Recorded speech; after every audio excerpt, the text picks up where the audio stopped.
Namaste, friends. I'm Dr. Vikrant Singh Tomar.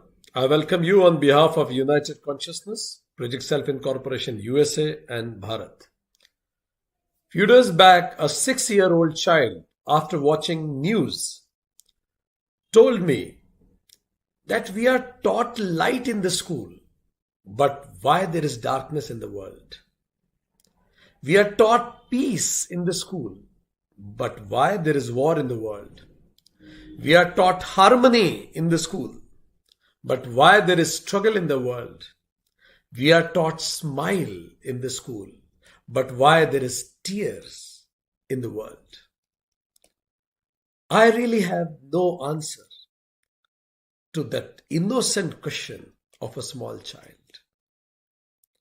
It made me think that the evolution of economic man, which led to industrialization, and then the evolution of a social man led to reformation in the societies.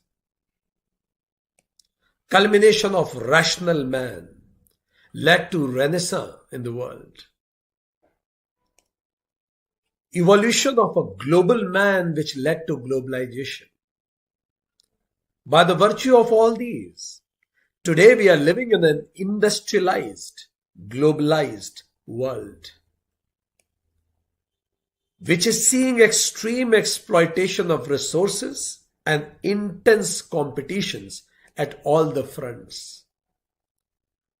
That's why you see that the United Nations total budget for disarmament is $0.69 billion, whereas the total defense budget of the world is $1,747 billion, which is 2,500 times more than the total disarmament budget of United Nations.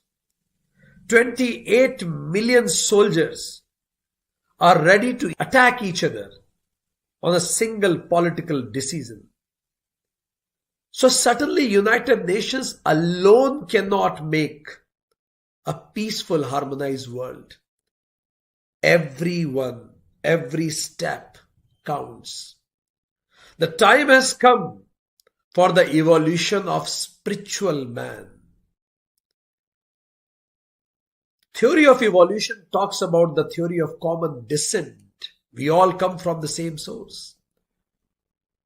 Theory of Big Bang also mentioned about our origin from the same point. Quantum physics talks about singularity.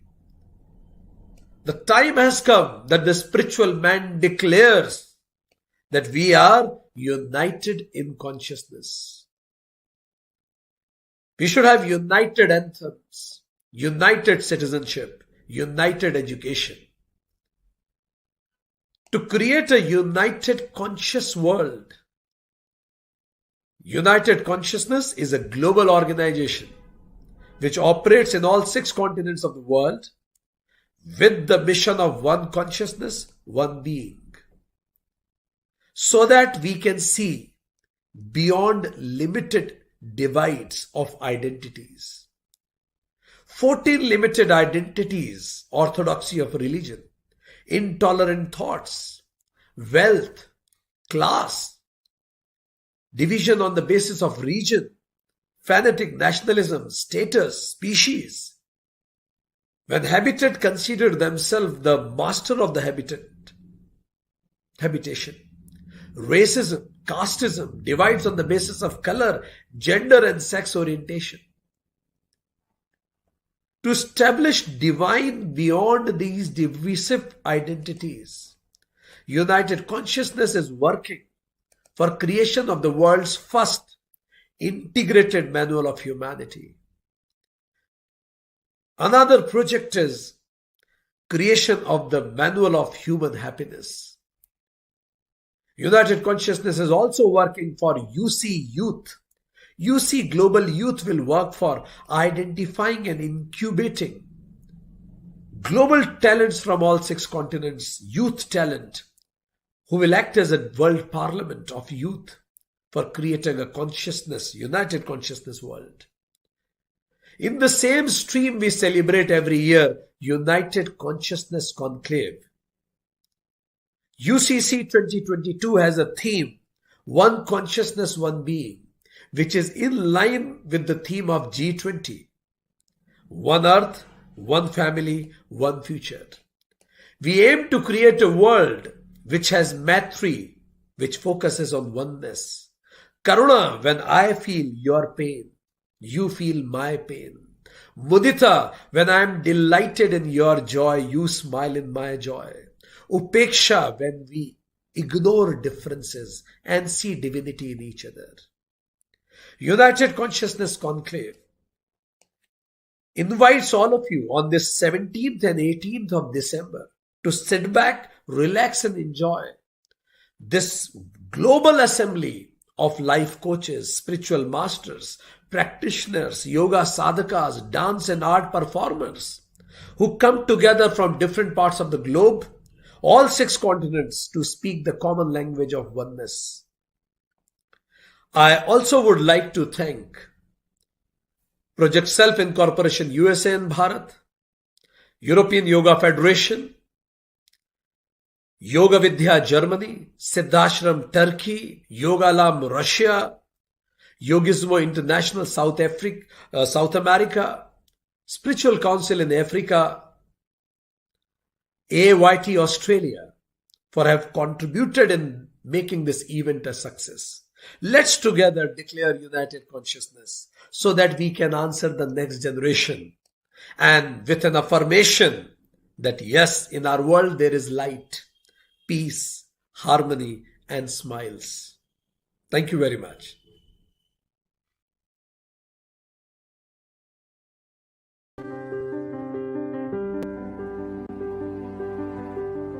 We all need happiness, and yoga is the way for that much needed happiness factor in life. This is quoted by Shri Shri Ravi Shankar. I find immense pleasure in introducing the multi-talented personality. He's a mechanical engineer, yoga therapist, academician and a writer. He is Guruji Dr. H.R. Nagendra, the founder, Vice Chancellor of Swami Vivekananda Yoga Anusandhana Sansthan, a deemed university located in Bangalore.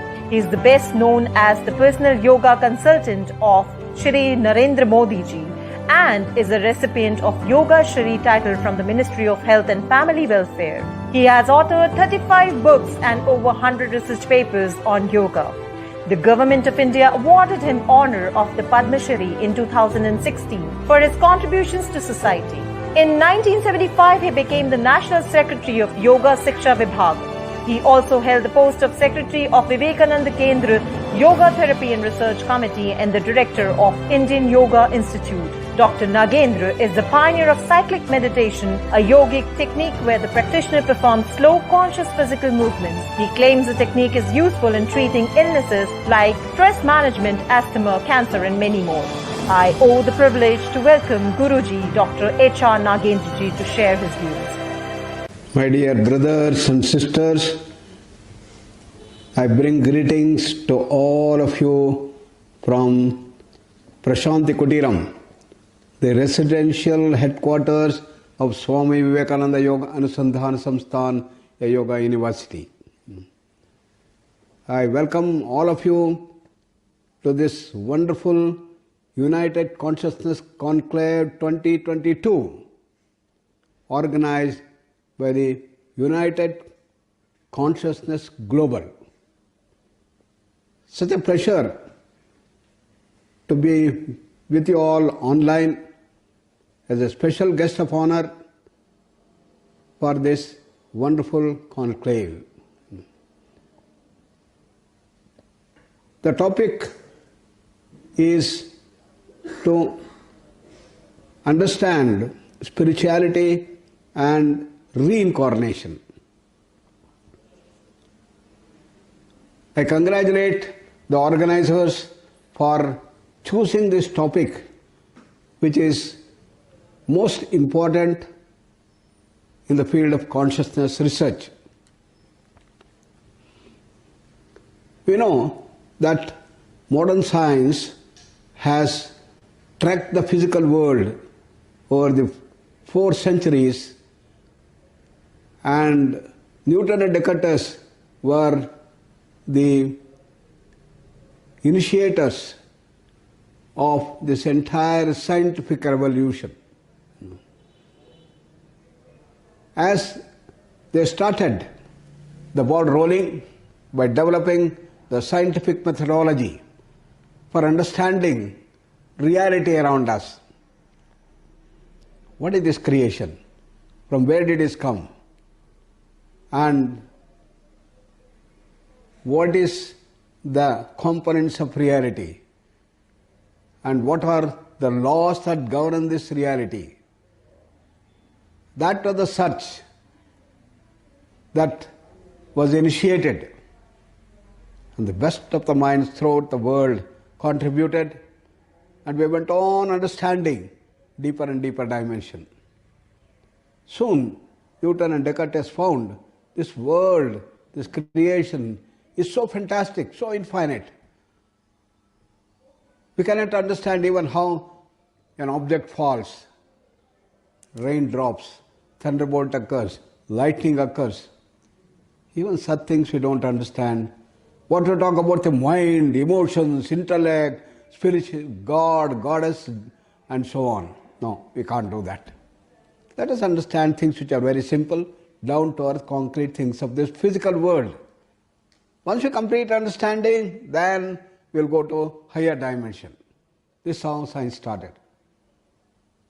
And after breakthroughs, today we understand that every object in the physical world made out of molecules, molecules made out of atoms, atoms made of protons, neutrons, fundamental particles, electrons, and so on.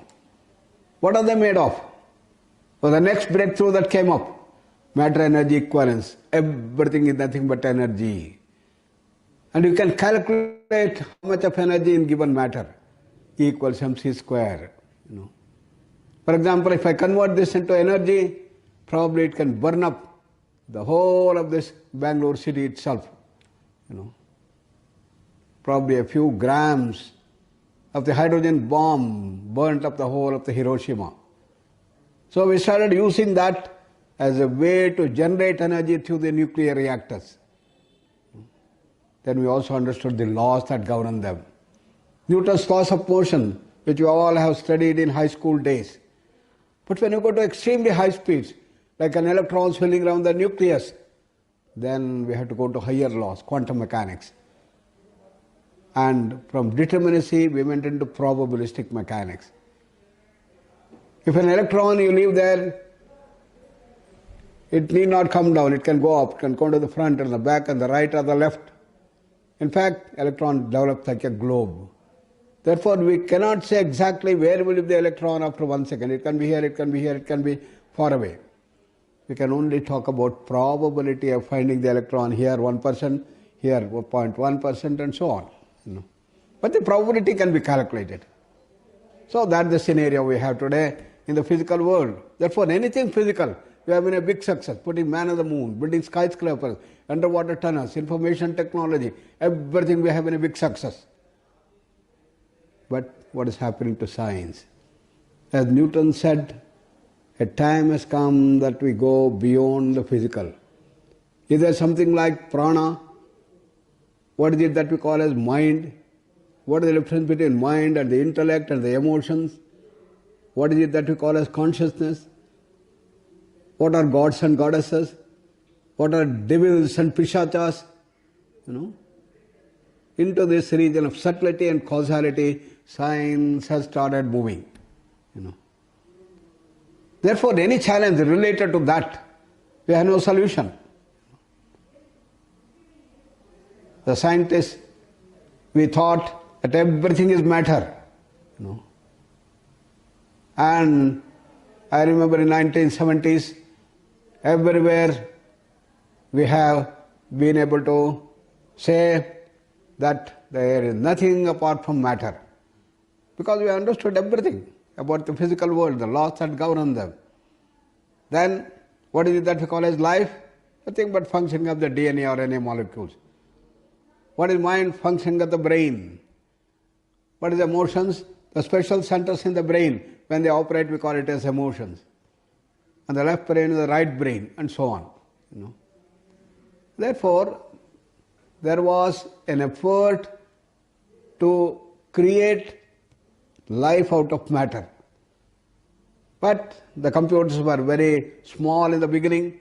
But as we came to the end of the 1970s, early 1980s, we had very powerful computers.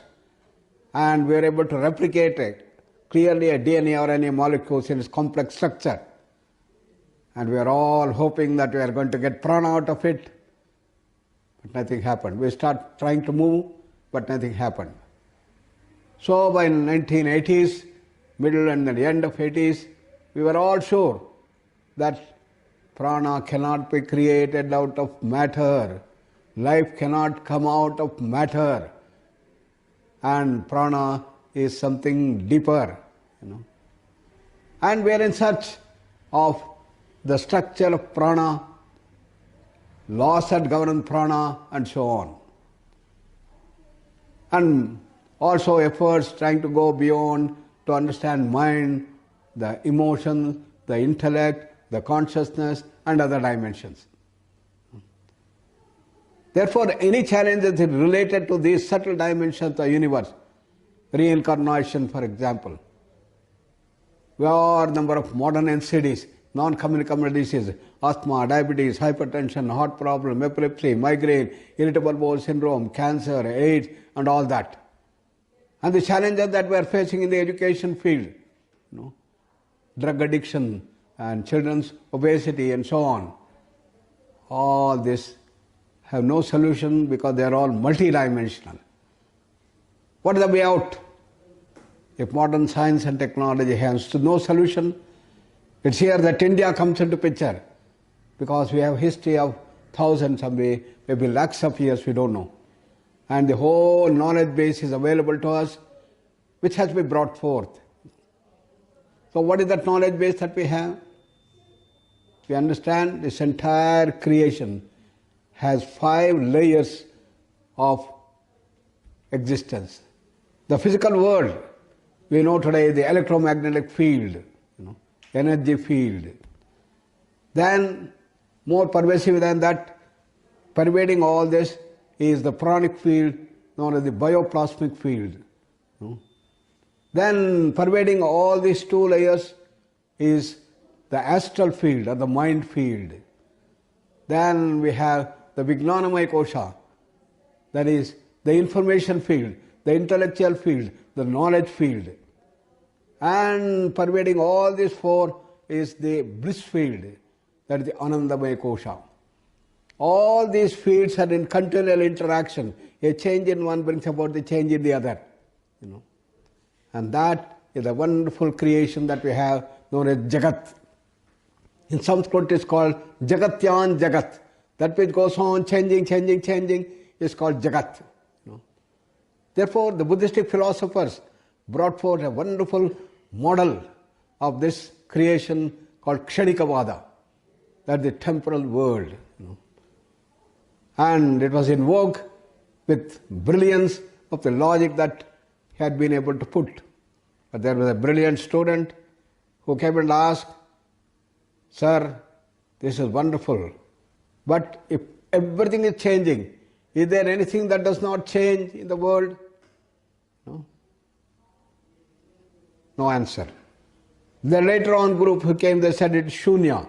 They're called Kshanikavadis and Shunyavadis. But when Shankaracharya came, how can this fantastic world, infinite world, can come from a zero? Not possible. Therefore, that also should be full. Purnamadaha, Purnamidam. This is full, that also should be full. What is the relation? Purnat Purnam Udachyate. This world has come from that Purna. What happened to that when this comes out? Will it become a zero? X minus X is zero. No. That's the law of the finite world. Infinity minus infinity can be infinity. Purnasya Purnam Adaya. Purnam eva avasishyate. That's what is said. Therefore, we are all that wonderful, infinite, pure consciousness begin. And that is called the Parabrahman, That's called perfection. That can be called as pure consciousness. That is the reality, unchanging reality. That is beyond space, time, causation, beyond mana, buddhi, chitta, ahankara. That's our original state. From there, we all have born the jivatmas and the entire world, And we all have these 5 bodies in that sense. The physical world, Annamaya Kosha, Pranamaya Kosha, Manomaya Kosha, Vijnana Anandamaya Kosha. And this physical body is governed by the law of the entire creation. What is that law of the whole creation? Creation, sustenance and destruction. That is the Jagat. Everything is bound by this triplet law of Srishti, Sthiti, Laya. So we are all born and we have our life and we die one day. And that is the whole physical world. Then what happens when we die? When we leave the body, then the pranamaya kosha, which is there, will stay there for a short while. Then we are left with manomaya, vijnana and anandamaya koshas. And all our samskaras, they are stored in this subtle and the causal bodies, and they are reflecting themselves, and sometime we come back to this world. When we are born with these dimensions, tamas, rajas and sattva, which show up. That is what we call as the hereditary. A person may have a hereditary of diabetes. We say it is because of parents that you get this thing. But our karmas that we had done in the form of sanchita karma and prarabdha karma, it is the prarabdha karma that makes us come back with these particular dimensions. There could be genii, a music prodigy, a wonderful mathematical genius like Ramanujam and others, and they all are born because of their karma that we have done. And that karma is based on the law. Action and reaction are equal and opposite. You have done some good karma, good things are accumulated. You do some bad karma, bad is done. And the whole process is to go on cleansing. And the whole purpose of life is to bring back this entire divinity into our lives. Swami Vivekananda said, goal of life is to manifest that divinity. So we have birth and death that goes on and on and on, and we are all born back and forth. So reincarnation has got the scientific understanding when we understand this Panchakosha model of the Upanishads and the reality and the beyond. But now time has come that we have to do research to establish the reincarnation. So there are scientists, there are excellent speakers, and there are also large number of great personalities who have come for this conclave. And at the end of this conclave, can we design the methodology to establish reincarnation? And if you can do that, that's going to be the biggest contribution. And then we should take up the research to establish that. What is the protocol? What is the design that we have to do?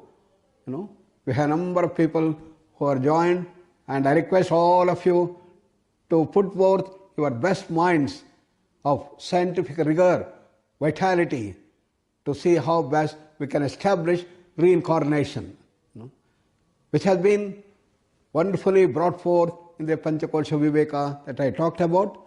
But scientifically, can we establish that? Is the question in front of us, and I am sure this conclave is going to bring some answers for this wonderful thing. And I wish you all the best, good luck, and let us proceed to reach these higher dimensions of consciousness through this wonderful conclave. I congratulate the organizers for organizing this beautiful conclave as it happens every year. And wish you all the best. Namaskar. Dhanyavad. I owe my thanks to Guruji H.R. Nagendraji for sending his blessings in a message. We are honored and grateful to you, Guruji. Thank you so much. It's my pleasure to invite Dr. Nitin Agarwal Vaidya, an Ayurveda doctor practicing Ayurveda for over 24 years. He's an expert in pulse diagnosis and Panchkarma treatments. He is known as a formulator and researcher of Ayurveda medicinal and herbal formulations according to international standards, Ayush, European Union, and US FDA. Dr. Nitin has integrated the classical Ayurveda with modern scientific tools and knowledge. He is among one of the leading thinkers and young leaders in the field of Ayurveda. He has been regularly invited to speak at various international conferences, seminars, and webinars. He is also the founder and MD of Bliss Ayurveda Private Limited, Chairman of Alliance Ayurveda Research and Training Institute, and National Secretary of Vishwa Ayurveda Parishad. So, ladies and gentlemen, please put your hands together to welcome Dr. Nitin Agarwal Vaidya.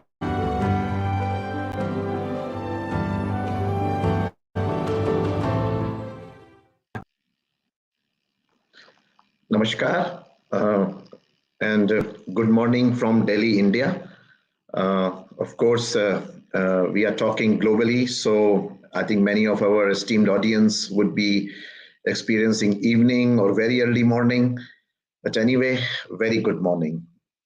And so I am Dr. Nitin Agarwal, and I am an Ayurveda doctor and expert in Ayurvedic medicine. So this very interesting topic of spirituality and meditation, I would like to give from the Ayurvedic perspective what exactly it means and how it benefits the mankind and how it has the potential to benefit all of us. So as we all know that spirituality is the constant and unchanging self that is aware of the physical and mental experience described in Ayurveda as pure consciousness. And this is like what we call spirituality, you know, how aware we are about what is happening. And this is also one of the basic principles of Ayurveda when we talk about health. And so, as we all know, even the World Health Organization describes the same definition for health, which is coordination between mind, body, and consciousness. Without that, if we are not mentally or spiritually healthy, we can never be physically healthy. So I think in today's world, this is a very relevant subject, and we all need special attention on it. That if we have to keep ourselves healthy, we need to have our spiritual upliftment, and without that, we can never be healthy. So a lot of people thinks that, okay, spirituality maybe is for the gurus, for the religious class, for people, for old age people only, but that is not true. It is very important even for the young people, for children, for dynamic persons who are working right in the society, you know, doing business, corporate business, or working in big corporate companies. They need even more because their spiritual index, when it lowers down, it definitely helps create problems, not only with their work performances, but with the society as a whole, with the performance of their workplace as well. So what exactly needs to be done when we talk about spirituality and meditation? So meditation is like dhyan, where like uplifting our inner self, where we go inwards. We need some thought process from inside, where people look inside to introspect, to think more about what is happening in their life, and then gradually calm down. When you are in a state of silence, then definitely your levels of chetana, or what we call consciousness, is uplifted. So this is very important that when we meditate, that is why it is considered that it is also part of Ayurveda recommendations by Vaidyas to meditate regularly as part of the health routines or lifestyle routines that been suggested. Now, how we combine this vis-a-vis our health? Again, as I repeat that since I'm an Ayurvedic Vaidya, a doctor, so I will focus this subject of spirituality and meditation to for the benefit of our health, of our whole families in that sense.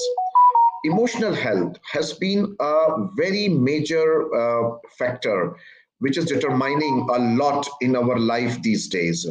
What is happening is that because of weak emotional health or because of deranged emotions, there is a lot of negativity in one's life. Even though we could be very successful materially, strictly speaking, like money, house, all the materialistic things that we love, everything is available with us. But then suddenly we realized that we are not happy. There is no happiness in life. We realize that there is no fun in life, and kind of we have low moods. We are sinking towards depression. And we have seen ample examples all over the world where very successful people, where people who were considered successful in terms of materialistic parameters, they are suddenly being diagnosed with severe depression. They may even commit suicide because of that. And there have been some very high profile cases of suicide happening, even in youngsters. And I'm using this word youngsters, young age people, because our youth thinks that, oh, this topic is not meant for us, but it is very relevant for the younger generation because they are the future of our world, and it's more importantly needed for their health. So emotional turbulence, once this happens, in Ayurveda, we say it is the imbalance of Pitta and Vata. Sadhaka Pitta, which is the seat of emotions situated in our heart, gets deranged. In modern terminology, we can correlate it with neurohormonal physiology, which gets imbalanced because of unhealthy lifestyle, because of unhealthy food habits, and not spiritually inclined at all. And there comes the problem that when this sadhaka pitta gets deranged, it disturbs our thought process, our thinking process also gets disturbed. We become either too materialistic, too focused on, what we call the success parameters of today's world, and we lose ground with spirituality and the power of meditation. We lose touch with that aspect at all. And this whole psychology, this whole thought process starts coming in our mind, especially in our youth. This we will do once we become 60 plus or 70 plus. Not now. It's not required. Right now, it's time only to just enjoy life, fun, just achieve all materialistic targets and do nothing about spirituality and meditation. And here comes the problem. And that is why these seminars, these conclaves organized by Team United Consciousness, I think brings much more relevance to us, that let's put our attention on this aspect, spirituality and meditation, because it directly affects our health. As I told you before as well, that spirituality is basically the aware, how much aware we are physically and mentally of what is happening inside our body, what is happening in our hearts, what is happening in our thought process. And this is what we call consciousness. Without that, you cannot achieve good health.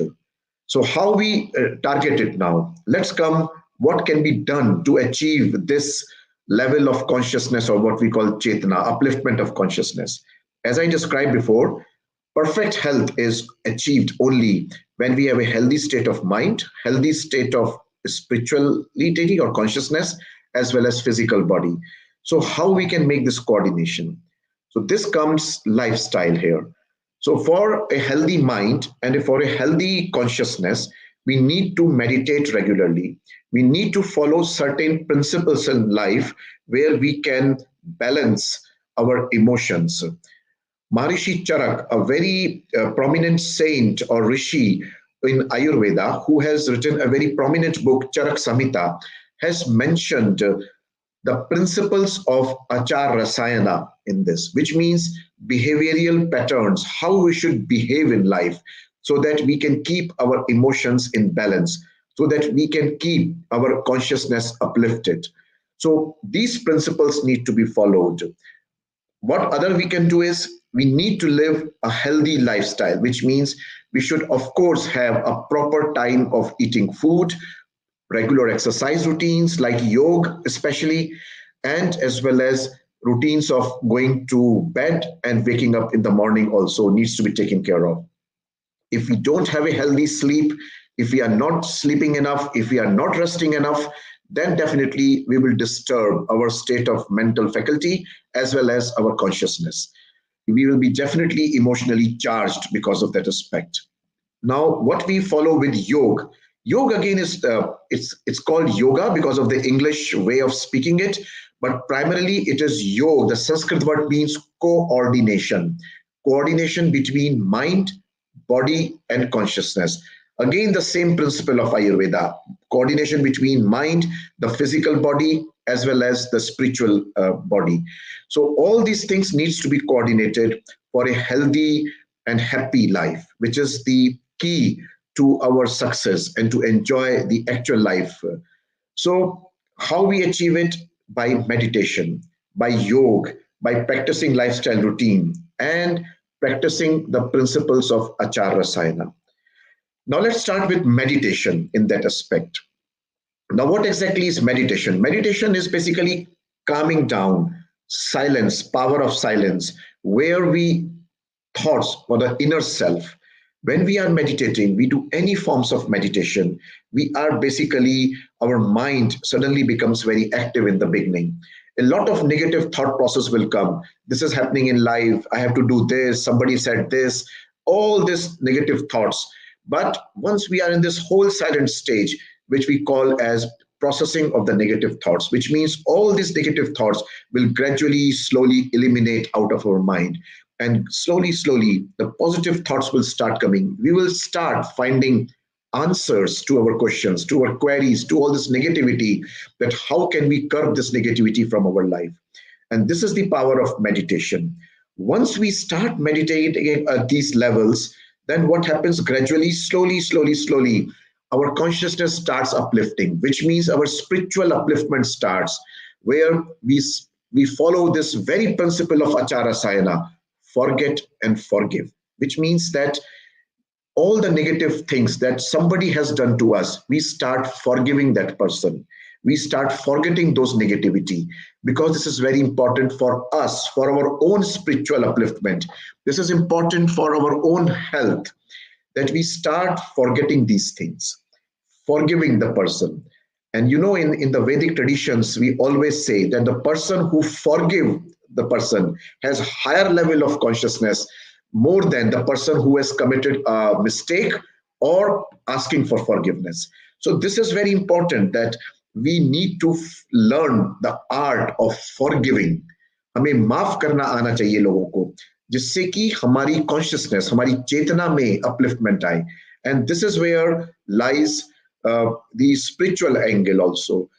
All these saints, the rishis, the sannyasis, all they are expected by the society that they should bring spirituality. They are spiritual, they are higher level of consciousness, because they don't go on all these petty things about small problems, small allurements. They have to basically learn what we call complete detachment from all the emotions of life. And that is what we say higher levels of consciousness, chetana, ka ek Brahm Swarup. And this is the power of spirituality and meditation, which we also recommend as a Vaidya to practice in Ayurveda, because this will help uplift our emotions, balance and coordinate them with our state of mind and our physical body. And once we are able to do that, we become healthy. Now, just give a very basic example for our audience to understand that how it affects us. Let's say, for example, we have done something negative. We have committed a mistake or a crime. Our consciousness will come and tell you from time to time, this is a mistake, this is not wrong. We have broken some rules, we have broken some law, we have stolen something, we have not fulfilled our regular healthy routines even. Every time this will tell you, no, this is wrong, this is wrong. Then our mind will start processing it. Okay, yes, this is wrong, so I should not do it. But the mind starts suppressing it because our attention is on something, very strong on something else. So we will force our mind to stop this thought process which is coming from the consciousness, which means we are stressing our mind. And then what happens in turn? Our neurohormonal physiology gets disturbed.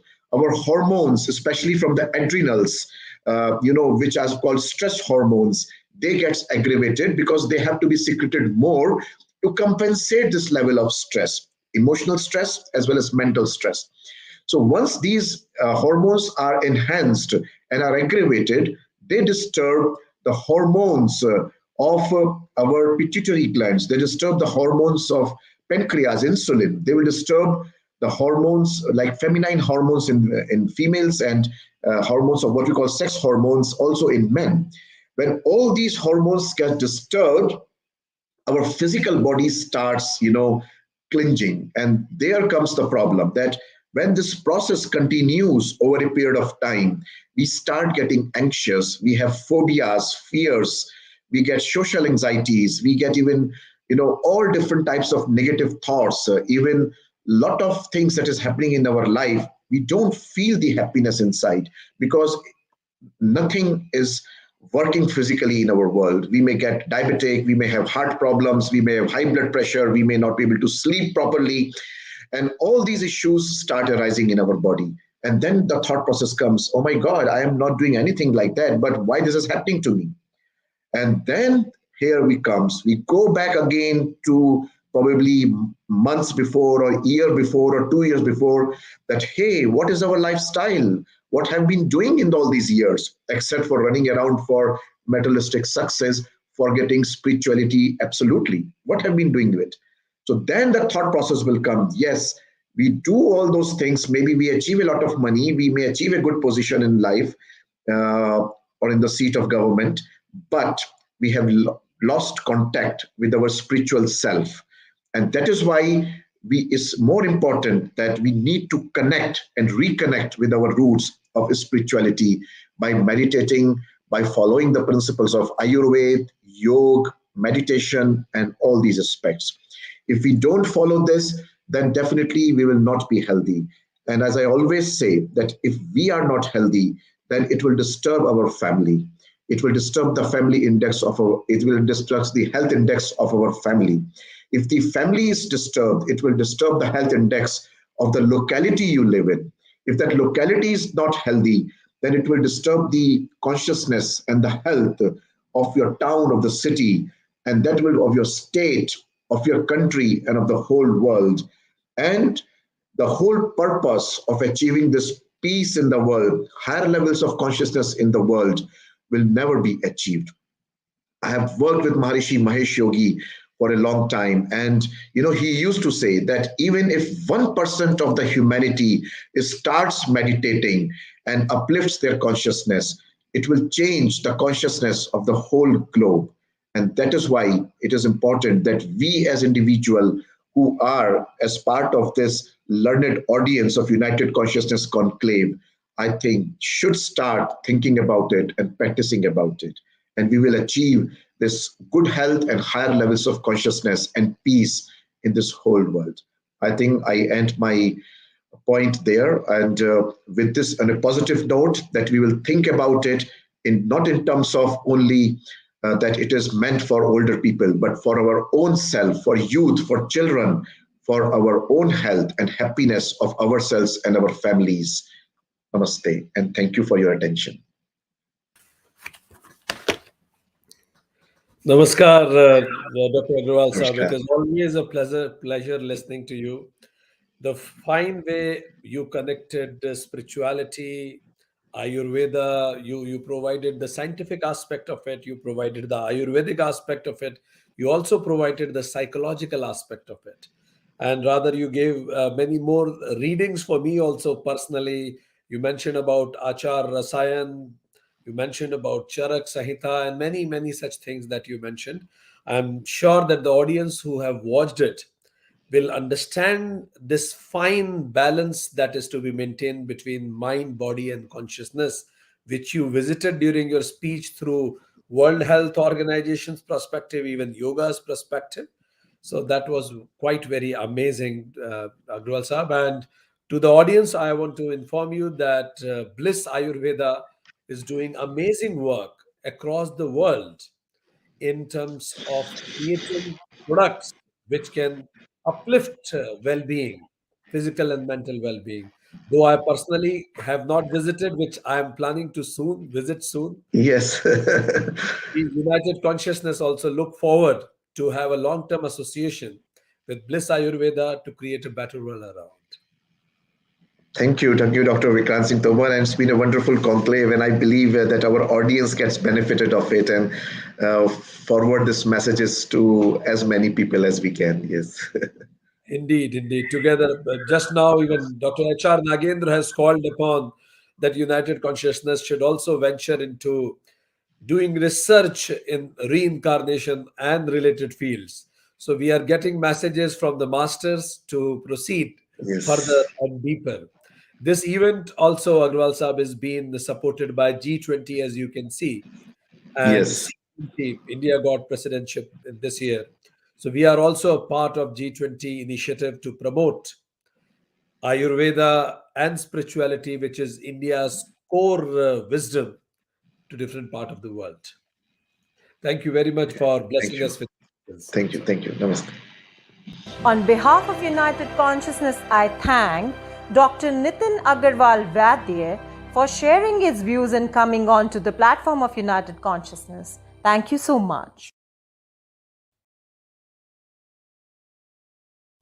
On behalf of United Consciousness, I feel privileged to welcome our next guest, Ms. Padma Shastri. She is a humble teacher in a school in Kanchipuram. Apart from teaching Sanskrit and Tamil, she teaches glimpses of devotional, spiritual, philosophical verses, mostly in Sanskrit and Tamil, from the Vedas, Upanishads, Gita, the epics and Purans, works of classical poets, hymns, and other writings of Acharya, especially of Adi Shankaracharya. So, ladies and gentlemen, please put your hands together to welcome Ms. Padma Shastri. Namaste. I welcome you to United Consciousness Conclave 2022, organized by United Consciousness Global. Pratasmarana Stotram is a morning prayer composed by Sri Adi Shankaracharya, in which the mind, body, and speech of the individual are sought to be dedicated to the Supreme Spirit. The first thoughts, words, and actions of every day exert a great influence on the life of the individual. If they are consecrated and made divine, they will pave the way for spiritual illumination. The prayer at dawn is profoundly significant in that the dawn is the outer symbol of the inner awakening. Pratasmarami hridi samspurat atmatattvam Satchit sukham Paramaham Sagatim Turiyam Yat Swapna Jagara Sushuptim Avaiti Nityam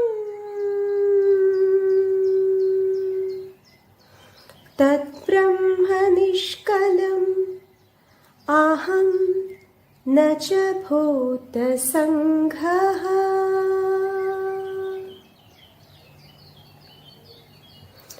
At dawn, I remember the reality, which is the Self, shining brilliantly in the heart, existence, consciousness, bliss.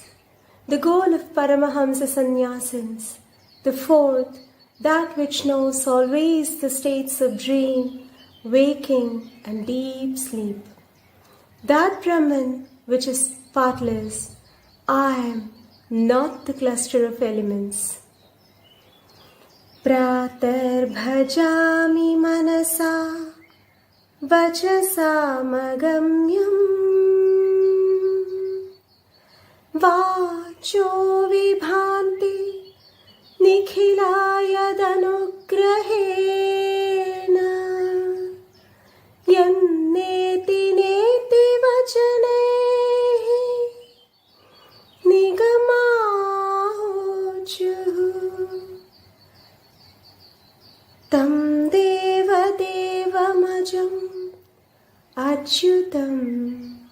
Ahoragriam. At dawn, I sing the praise of that which is unattainable by mind and speech, but by the grace of which all words shine. That which the scriptures declare through the words, not this, not this. That God of gods, they say, is unborn and unchanging. Pratarnamami tamasah paramargavarnam purnam sanatanapadam purushottamakhyam yasminnidam jagadashesham asheshamurtam rajvam bhojangamiva pratibhasitam vai. At dawn, I bow to that which is called the highest self, which is beyond darkness of the hue of the sun, the ancient goal, which is the plenum, that the residuous form in which the entire universe it made manifest like a serpent in a rope. Dhanyavadaha. Shubha. On behalf of United Consciousness, I thank Ms. Padma Shastri for coming on to the platform of United Consciousness. Thank you so much.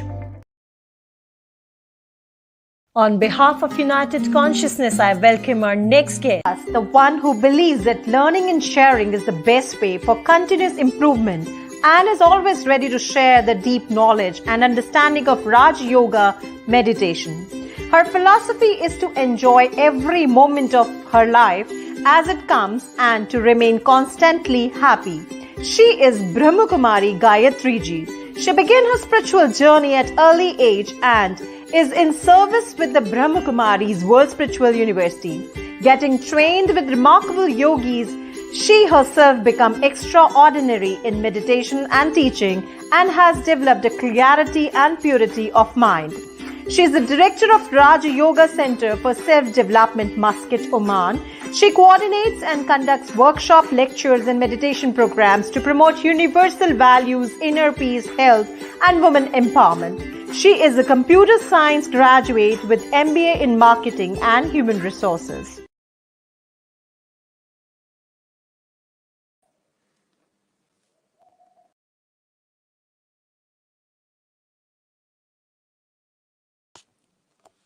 Good morning and greetings of peace to everyone. And I would like to congratulate the United Conscious Conclave for organizing such a beautiful program and bringing all the people together to have new ideas about the present times.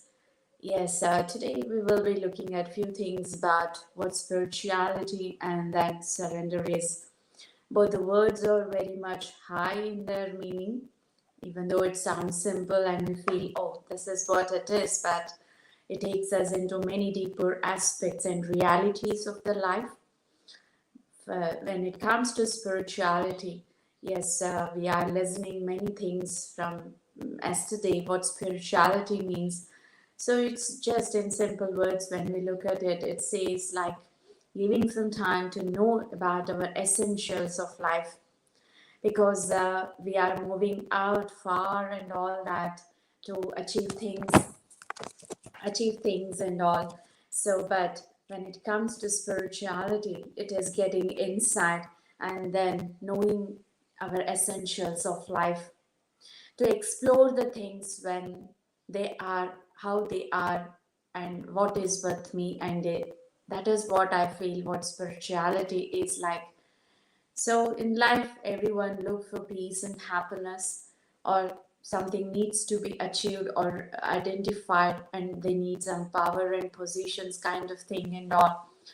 But again, when it comes to spirituality, what understanding it gives is like So we are running out, but we haven't given time with it to get inside our own self to understand what it is within me.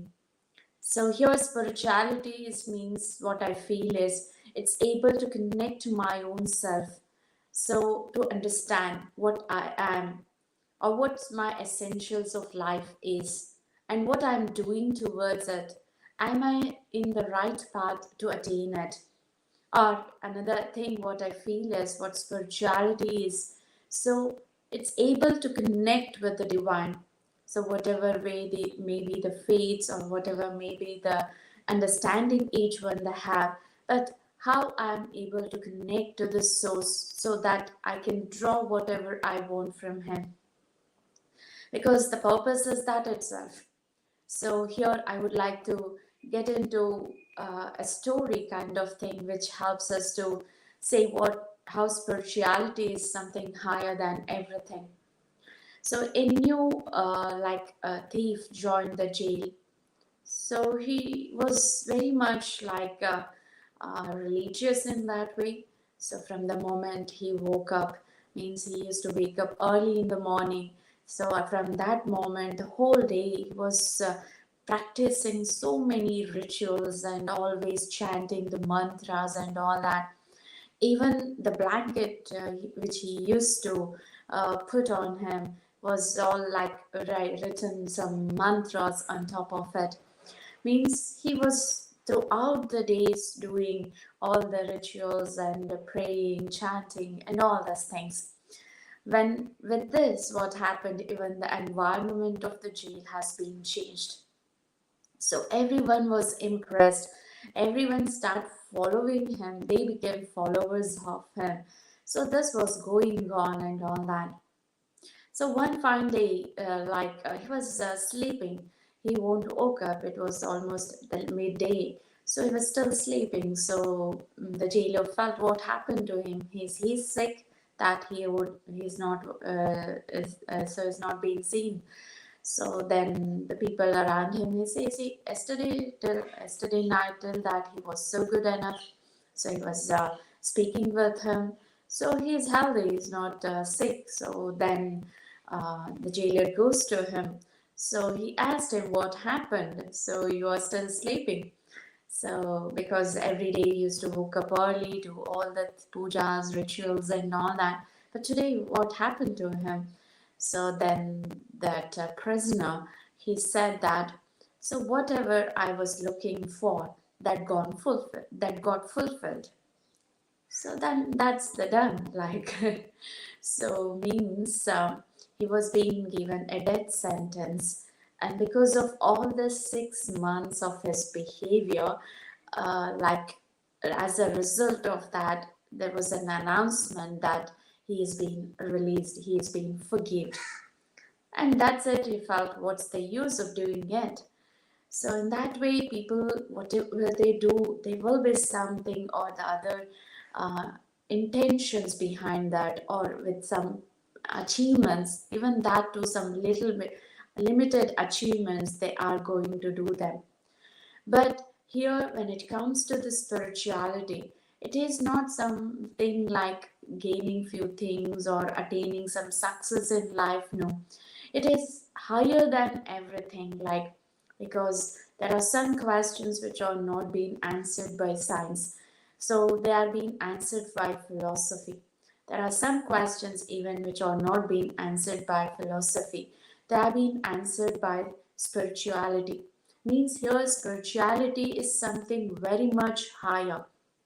So it is not only exploring or finding the essentials of life, and at the same time it is even then more than that, is connecting to the divine, and at the same time using them in our practical day-to-day life.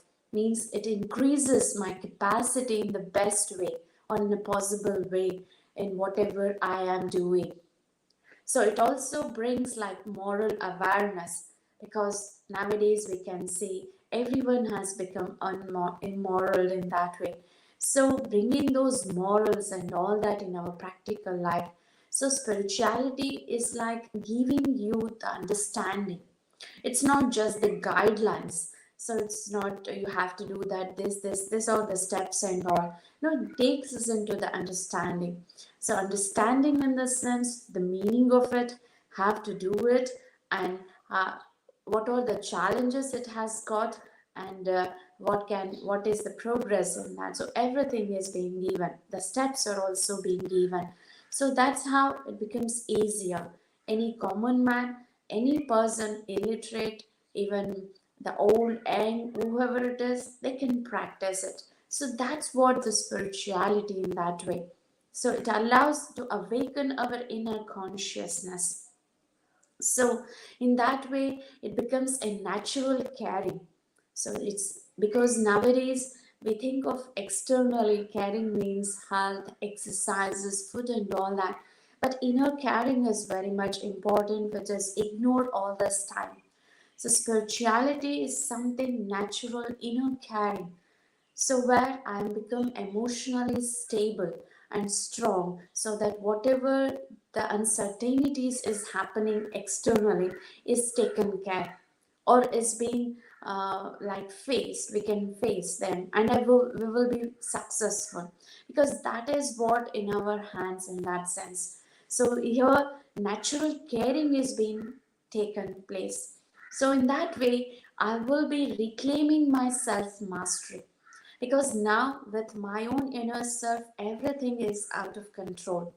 So with the spirituality means what is the understanding or the knowledge is being given will really helps us to become a self master. So in the sense, it is not that I will be like bossing and all that. All my sense organs, all what I am connected to will be under my control, which is now out of control, or we can say my mind, but my mind is out of control. I don't want to think. Those thoughts are coming and all that. So in that way, spirituality is something a personal journey.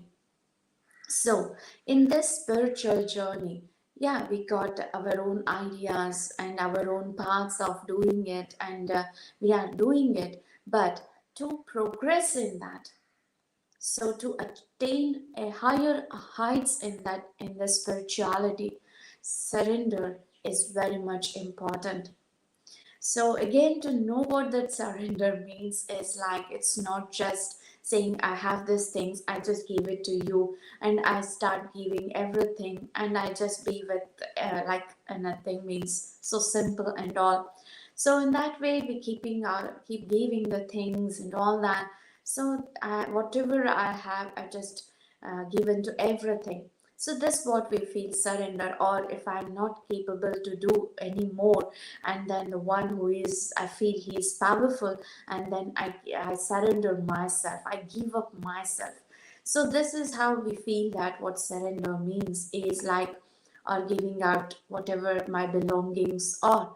But here surrender is something even more deeper understanding with, when it comes in connection with spirituality. Because here if I want to, if I'm doing means it's something I'm doing a task, a charitable action or a good thing, yeah, it's a good action. But what the spirituality says is, when it comes to surrendering or doing any charity means giving up that also. So it is again renunciation also, we can say. Both this go together, renunciation and surrender. When both these things are there, yeah, there is, uh, it may sound similar, but there is difference in that. So renunciation and surrender, when it is together, so then only we can see the progress. Otherwise, we will be doing the journey. We may be stuck, or we may be like slow in the process and all that, because there are so many challenges in this path also, because we are doing, but at the same time, if I'm not being recognized, if I'm not being identified, and the challenges when they are coming, I may not be able to face them, so then I will be disheartened and all that. So in that case, I will be doing as an instrument consciousness. So I'm just an instrument of the divine, or the God, the Almighty, and then I will be doing it. So in that consciousness, what happens? I have to renounce myself in that sense as my body consciousness, because that is the one that is becoming a big obstacle, or I can say that is what is like avoiding our progress in the journey, because I'm saying my, and all that. So in that, the subtle ego comes into the picture. So that is not again the surrender. So here in spirituality, surrender goes with the things like even whatever the speciality, the subtle things. It's not the physical things like even the body or the wealth and all these things. Not that. Even what my specialities are. It's something I'm good in speaking, or I'm good in cooking, or I'm good in speaking, or all these things. This is my qualities. Even surrendering that to the God, the Almighty, because that is all again being given by the God. So, because what we say is like, whatever I am is because of God, is being given by God. So, if that is so, even what I am doing is also by the God's grace itself. But to what extent I am bringing that into my consciousness, my understanding. So otherwise what happens is, whatever I'm doing, I'll not be successful, and I won't be getting that much of results what I am supposed to, because that will be reduced because of my ego, greediness, a selfishness and all that, and that energy turns into low, or my there will be a decline in my path of spirituality. So to have that progress, to claim that heights of progress, so surrendering is very much required. So here I'm doing everything and just full stop. So it's not, no need to describe it, no need to see the results out of it. I'm doing my best. I'm totally surrendering everything to the God. So then what happens is that leads me or takes me towards the path of progress. So in that way, it's a new perspective. So surrendering or even the spirituality, it gives a new perspective of our life. It's not just simply relaxing, helping, charity, no. It takes us into a greater heights in the sense like you're becoming like a sun. So when it comes to a sun, it's very bright enough. So in that sense, it removes the whole darkness. And at the same time, when it comes to the sun, so there won't be any darkness inside it. And at the same time, it won't give the darkness to the others. So on the other side, when we see the lamp, so its lamp will be very small enough. It spreads the light, but below that lamp there will be darkness. So it's not that I'm giving understanding, knowledge, sharing things to others, and there is darkness inside me only.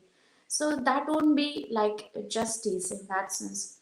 So spirituality or understanding is even more deeper, in the sense it is like I will also be glowing and giving attention first towards my own self, and then I will be spreading that out. So there were first thing is with the self.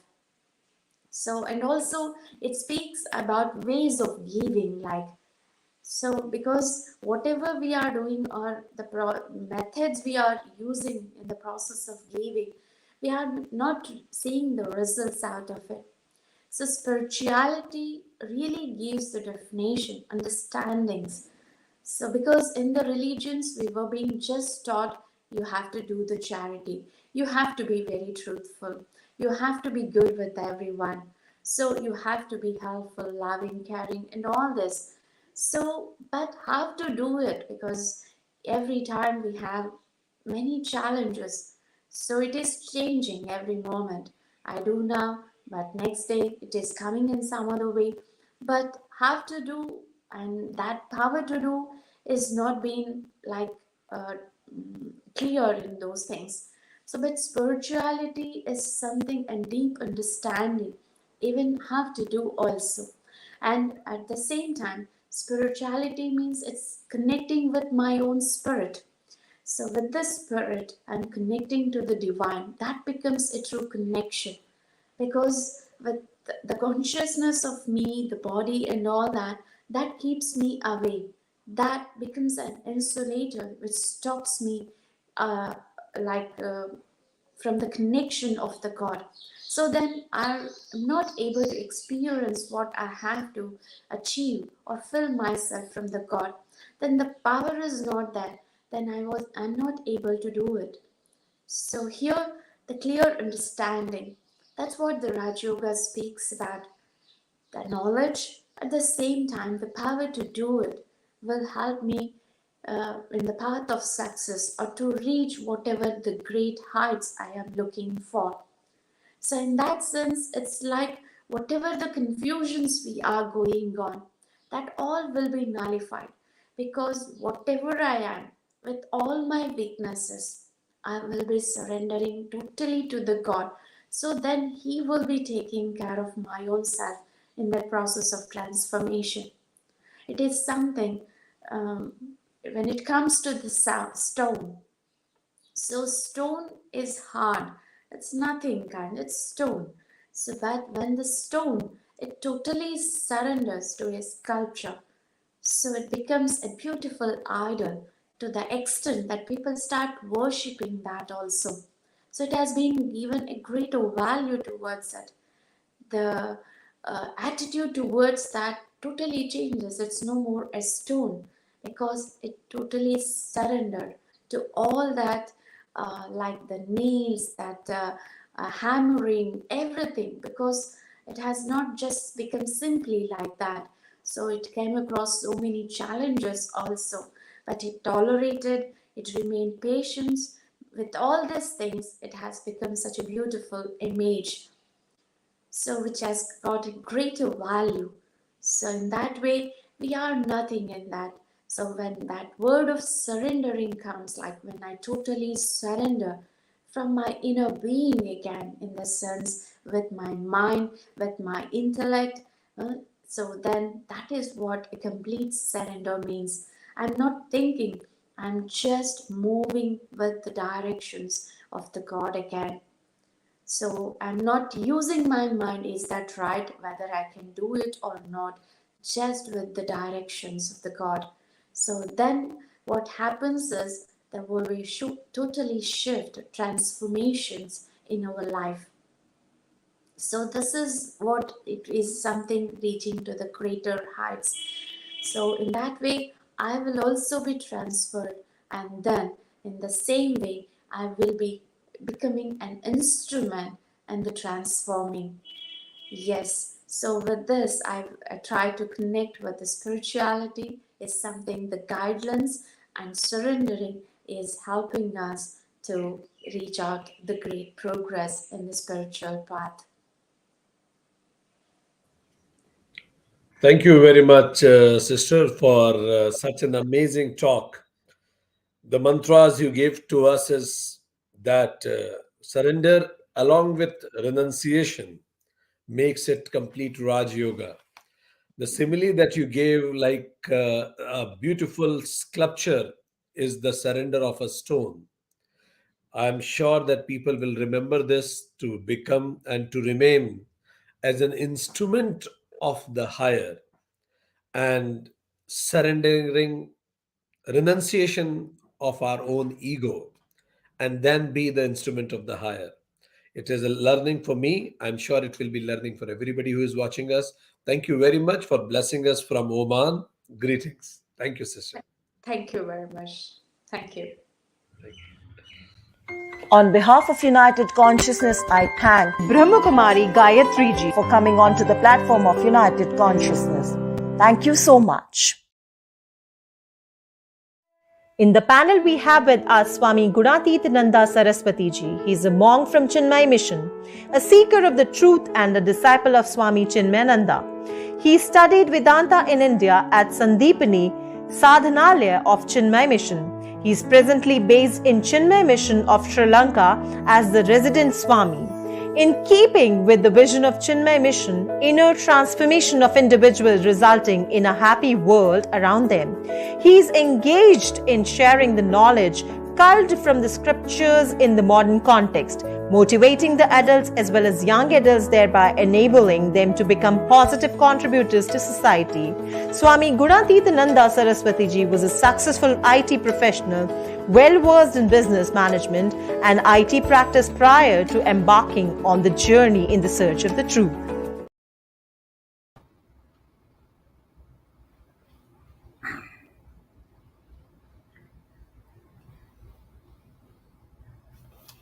Hari Om, and a great day to all of you. Given the time constraints and the wide audience, let's try to keep this message simple.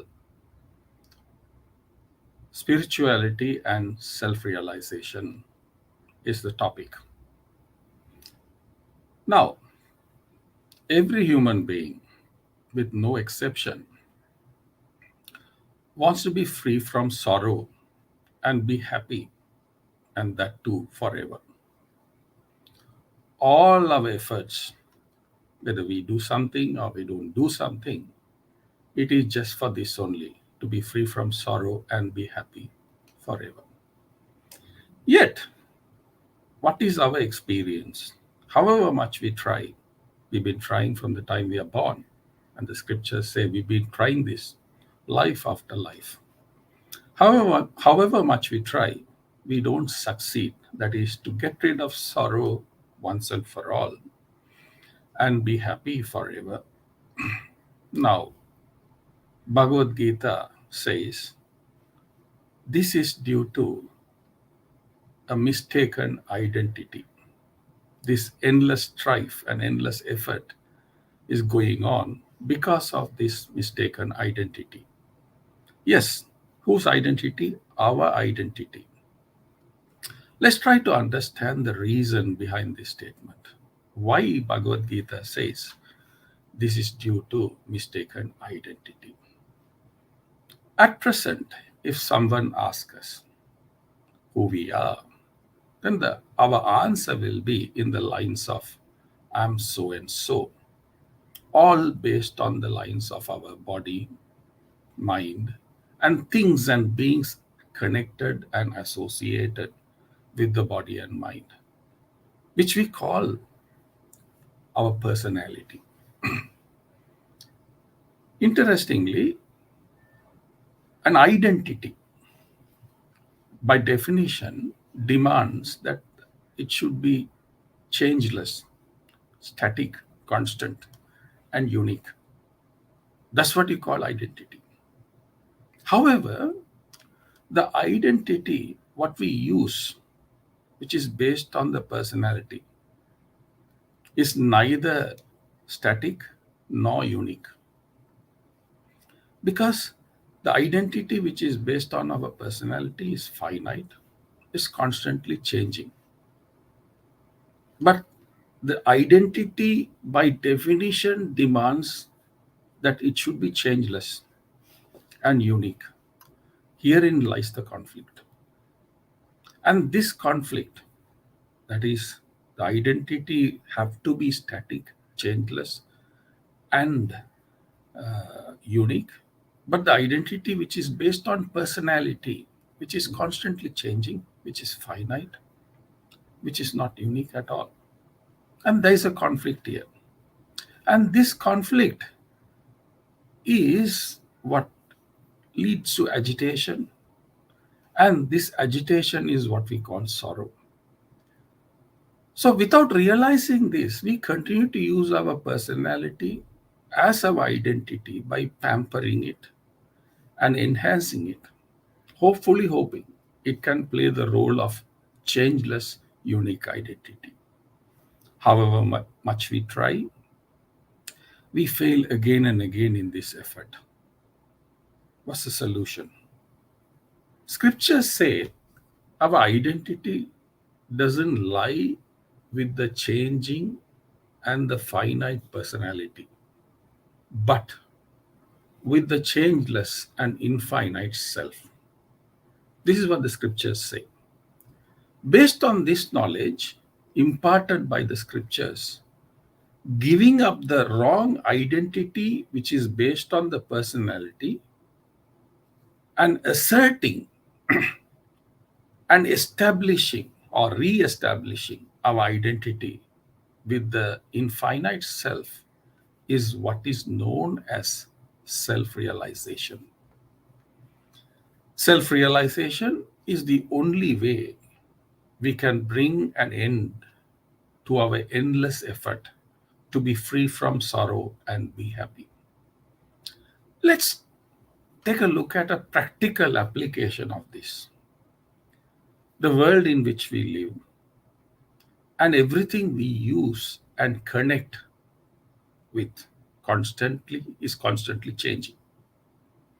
As we deal with these changes, we become agitated and miserable.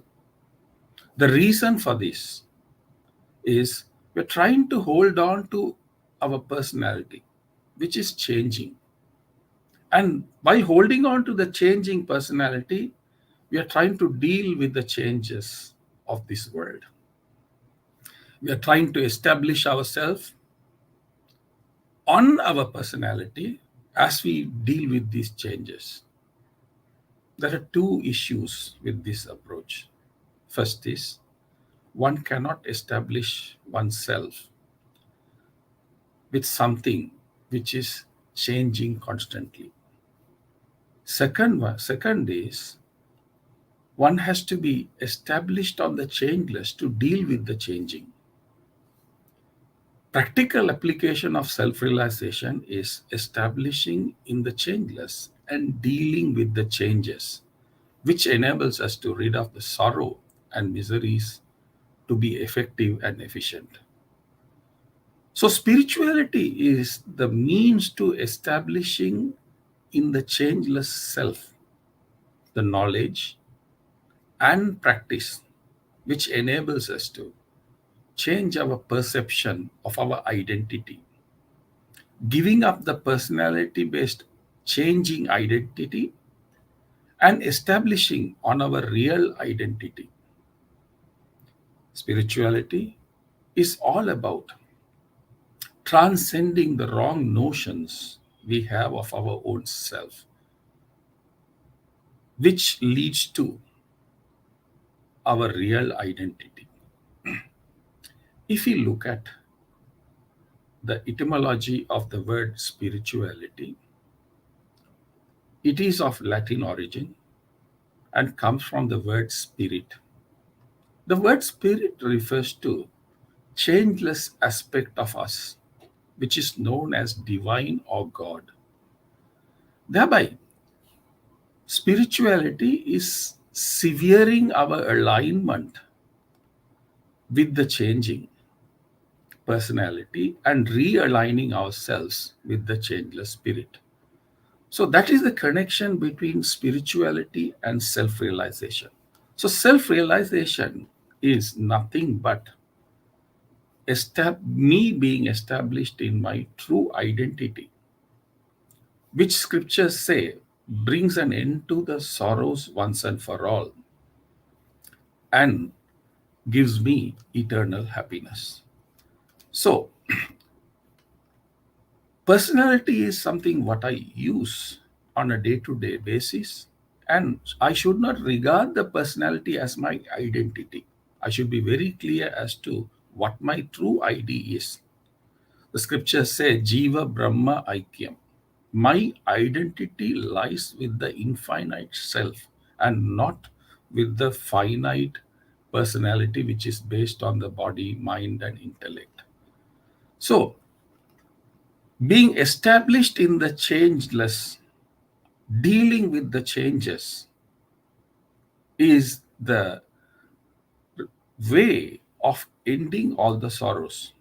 On the other hand, if I try to establish myself in the changing, that itself will lead to endless sorrow, and trying to deal with the changes of the world will not be effective, will not be efficient, and will be always a failure eventually.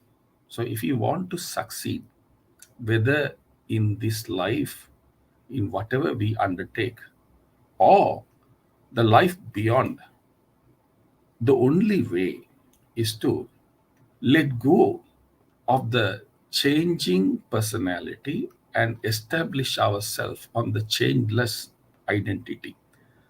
That is what is known as self realization.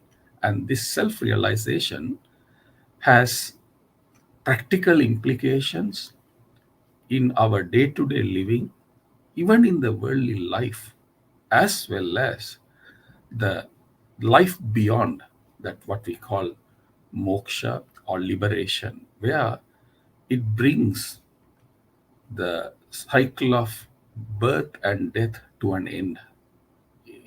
Once one becomes real self-realized, then one is not born anymore and doesn't continue to suffer. What is known as the ocean of birth and death is brought to an end. One crosses the ocean of birth and death. This is what the scriptures say. And self-realization is the means. And self-realization, in simple words, asserting your true identity, giving up your wrong identity. And this is the confusion what Arjuna had in Bhagavad Gita.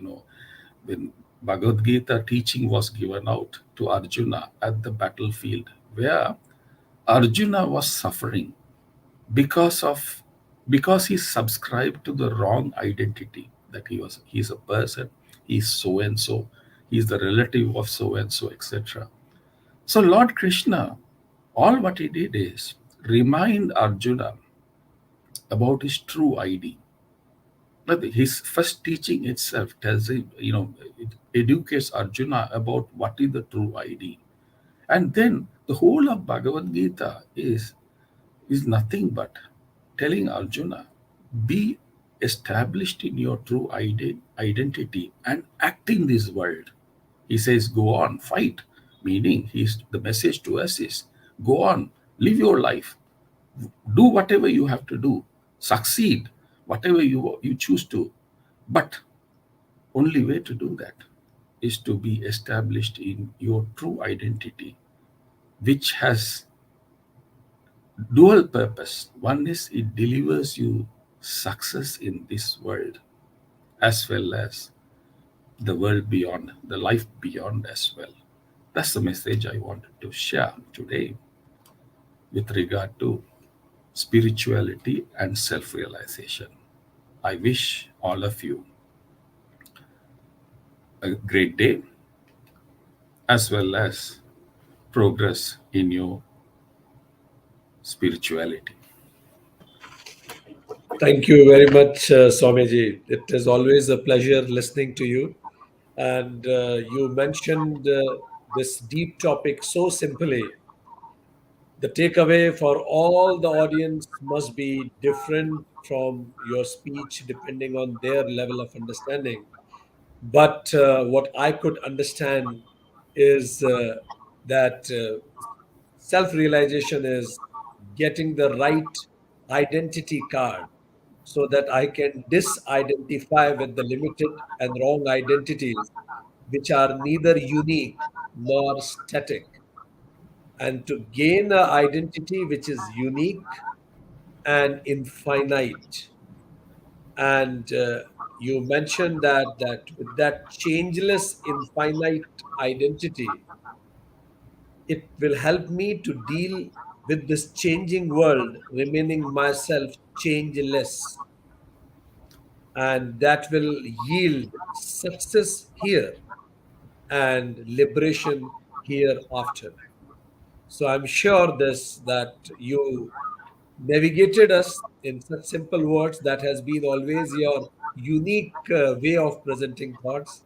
Thank you very much for blessing us always, Swamiji. And looking forward to meet you again in person someday, either in Sri Lanka or Bharat. Sure. Hari Om. Hari Om, sir. On behalf of United Consciousness, I thank Swami Gunatitananda for coming onto the platform of United Consciousness. Thank you so much. Where there is darkness, light is needed. When there is conflict, peace is needed. When there is agony, spirituality is needed.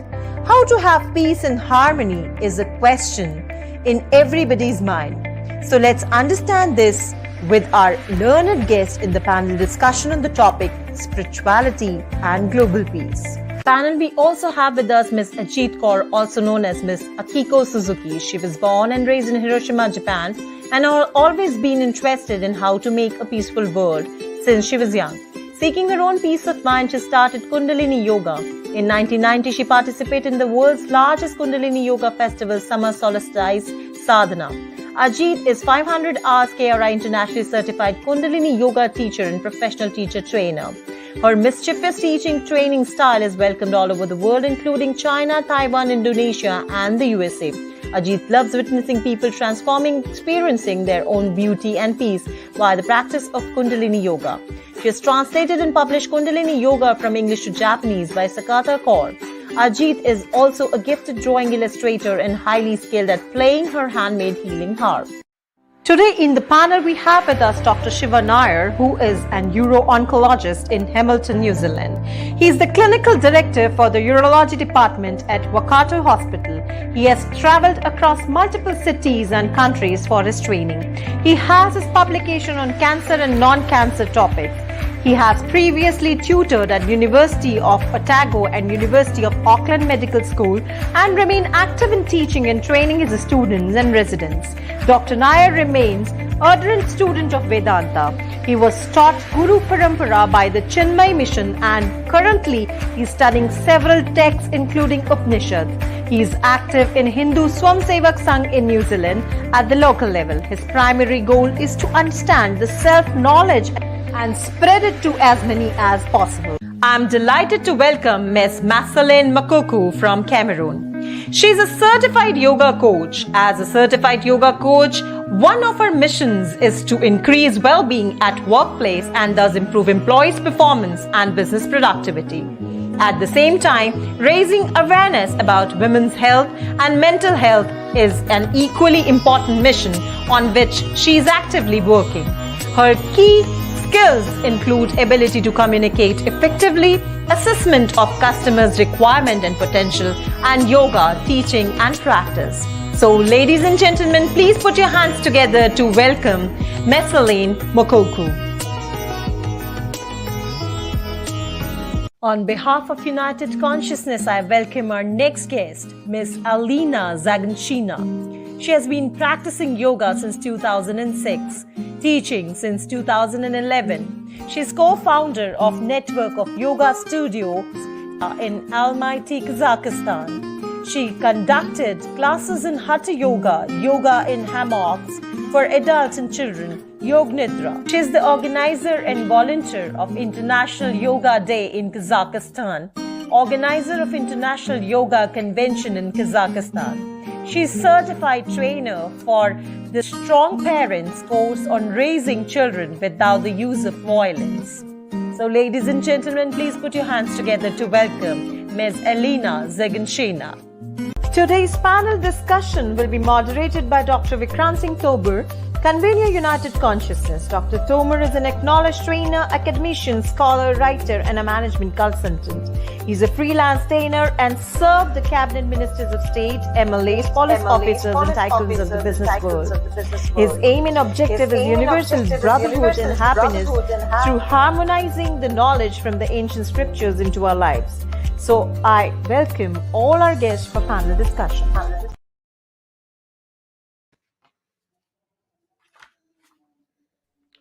We acknowledge your presence, Dr. Shiva.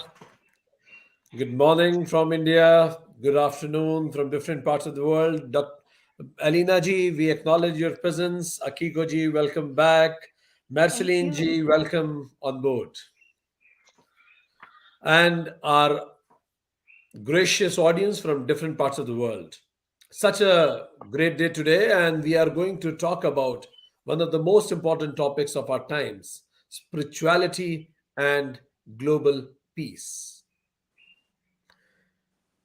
Man, since last 5,000 years of its existence on the planet, we have fought so many wars in the name of religion, in the name of in the name and in the requirement of many materialistic things. When it comes to the objective of human beings, then the goal of every goal of life is peace and happiness. When we are the most intelligent species on the planet and we know our goals, and the goal is peace and happiness, then why there is no peace on the planet? Why number of suicides are increasing? Why still we have wars? Why still we have power struggles and many different conflict zones across the world?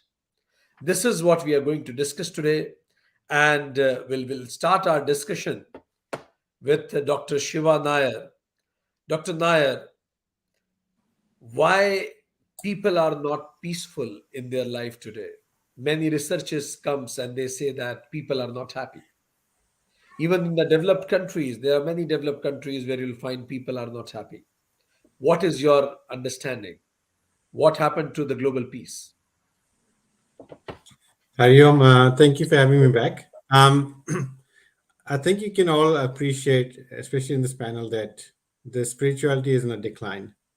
And what we've gone away from is Mother Earth, nature, and we're going more towards materialistic goods. So our focus has changed. We've gone more from sustainability to unlimited growth.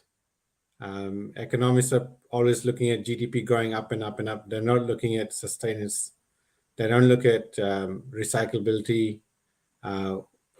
There's enough resources in the world for everyone's happiness or material needs, but yet we are still fighting for what we think we need more, as opposed to what we can give more back. Thank you. Dr. Nair mentioned a couple of important points. He said that decline in spirituality and upliftment of materialism, being away from earth and being towards the greed, thinking more of GDP and less of gross domestic happiness are some of the reasons. That's why peace in the world is declining. With that note, let me ask Marceline ji. Marceline ji, why only after death we say rest in peace?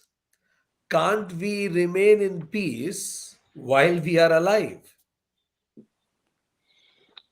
Thank you very much for having me. I really think that the problem we have is that we are always thinking about life after death because of what has been put in place in some religions, where we usually say we have to make sure that we do a certain number of things so that in the afterlife, when we'll be with God, we're going to be peaceful. And we forget that it's not only about following the commandments, but it's about being truthful and also being kind towards others and towards ourselves. That we have to think about being in peace here. We always think about what we have to do, follow like a sort of lead rather than being putting our heart, ourselves, and also not discriminating religions, because I think that's one of the problems is also discriminating religions. Some people in the way they practice their religion, they think that their religion is better than others and that they have to succeed in doing a certain number of things on the script in order to be in peace there, a place which we don't know. I wouldn't say that doesn't exist, but that we don't know, and that we also instead have to live the present moment. I think the other part is that we have stopped living the present moment. We're more about social media and also what Doctor talked about. That is more about innovation, technology, and all these things about how we have to appear in front of others more than how we have to be inward and towards others. Thank you. Thank you very much. Certain very important points. Marceline ji mentioned that afterlife is a post-dated check. You never know when it will be encashed.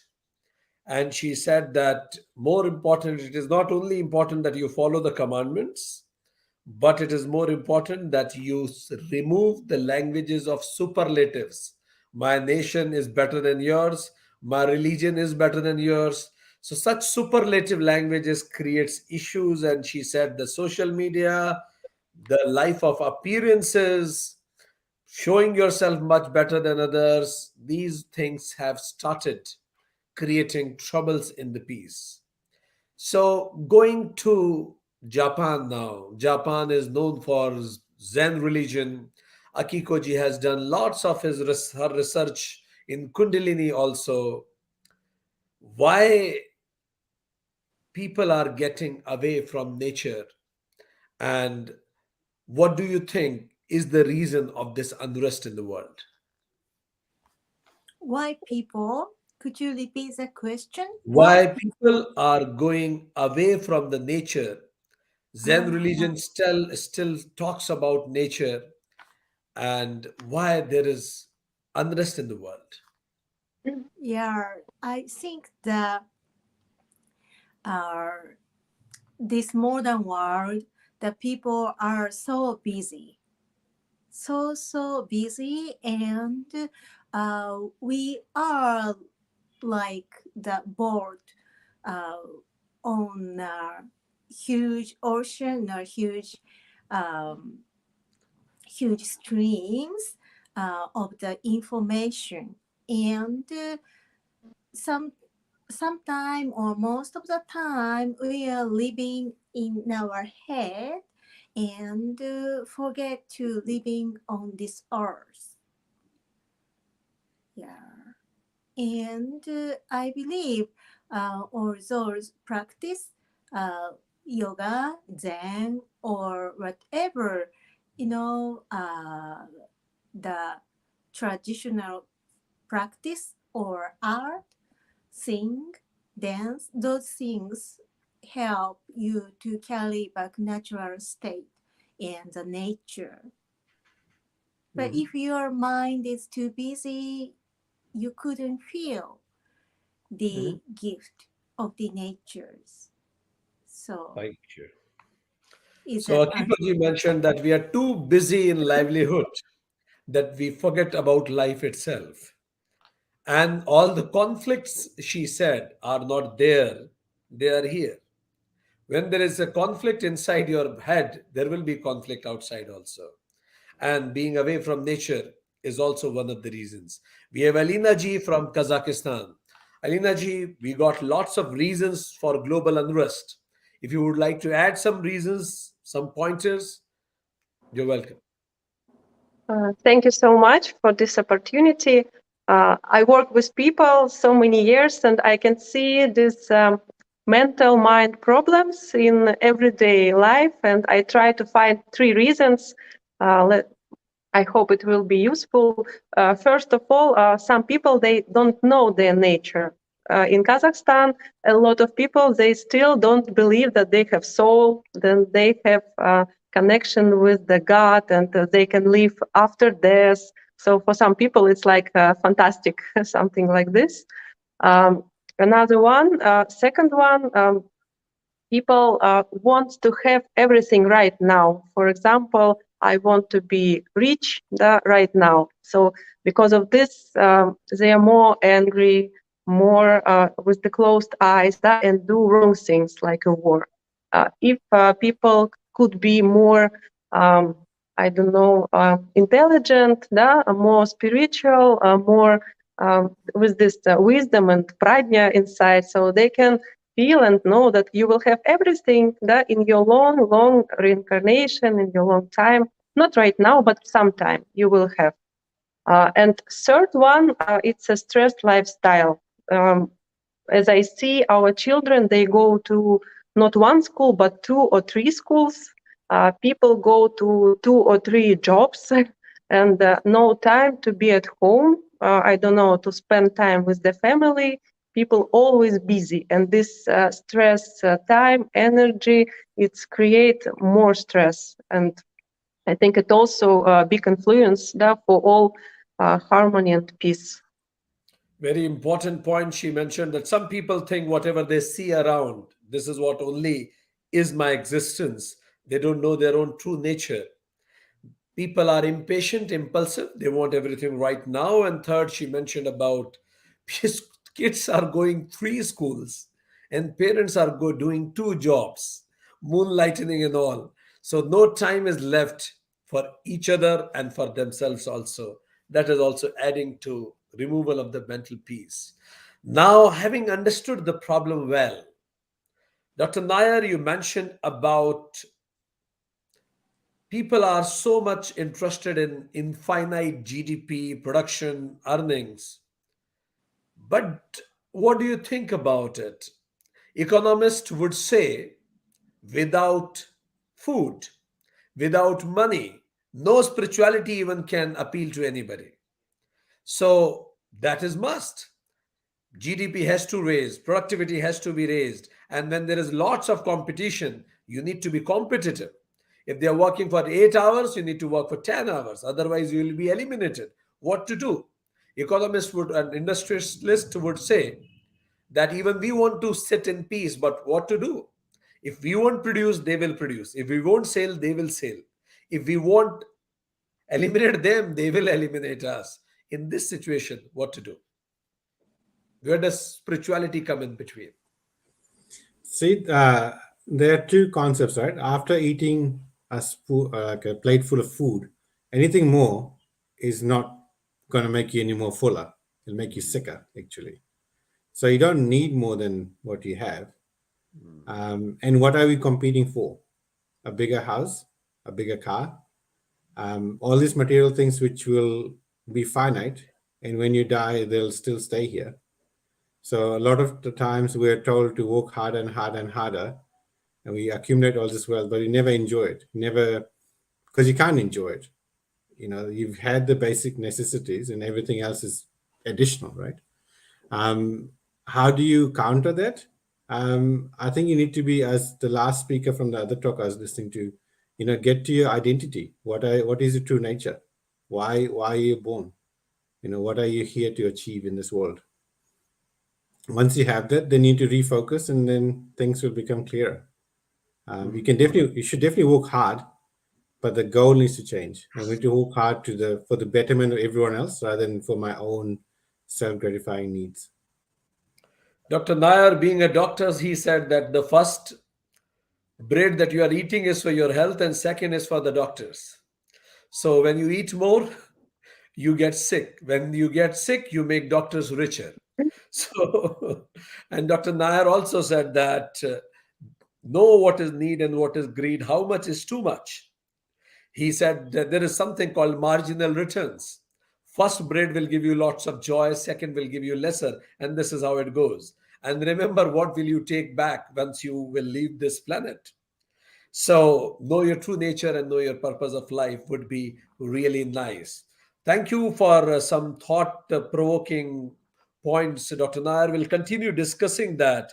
And when Dr. Nair mentions about this, it reminds us of what Marceline ji mentioned, that there is a discriminative mindset, insecurity among people, discrimination at many fronts. It also contributes in generating unrest, discrimination in the name of race, religion, nationality, gender, even sexual orientation, LGBTQ, straight and gay. So, Marcelin ji, what to do? This is what it is. When I was born, I was a neutral soul. Then I was labeled as a boy and I thought I am a boy. Labeled again as Hindu. By chance, I was born in India. So now I'm a Hindu. Labeled again as an Indian. Now I'm an Indian. So many labels I have. You too. All of us. What to do now? I think that, as you said, the world works with labels. We can't undo that. There's nothing you can do. But at the end of the day, what I really think is that you have to know, like the panelists that talked just before us, you have to know your true self, your true nature, because there is what they usually say. What is really important is not what people do to you; is how you react to what is done to you. And that's where the essence of everything lies. Is you have been given an information, but what do you do with it? And I would say that we have to make sure that what we do, how we react, is important, positively important for others. That means, for example, as you said, I'm being labeled as Hindu, you're being labeled as Hindu, as Indian, and as a man, which is who you are. But then you're someone who wants to cultivate peace, you're someone who wants to travel, and it's not because you're Indian that you don't accept people from Kazakhstan, from Cameroon. Indian doesn't stop you from connecting to other people, from being a better person. And this is where how we act is very important. Is labels is what puts us in a category. Now, what makes us become a better person is how we act within that. Is being able to connect with other people.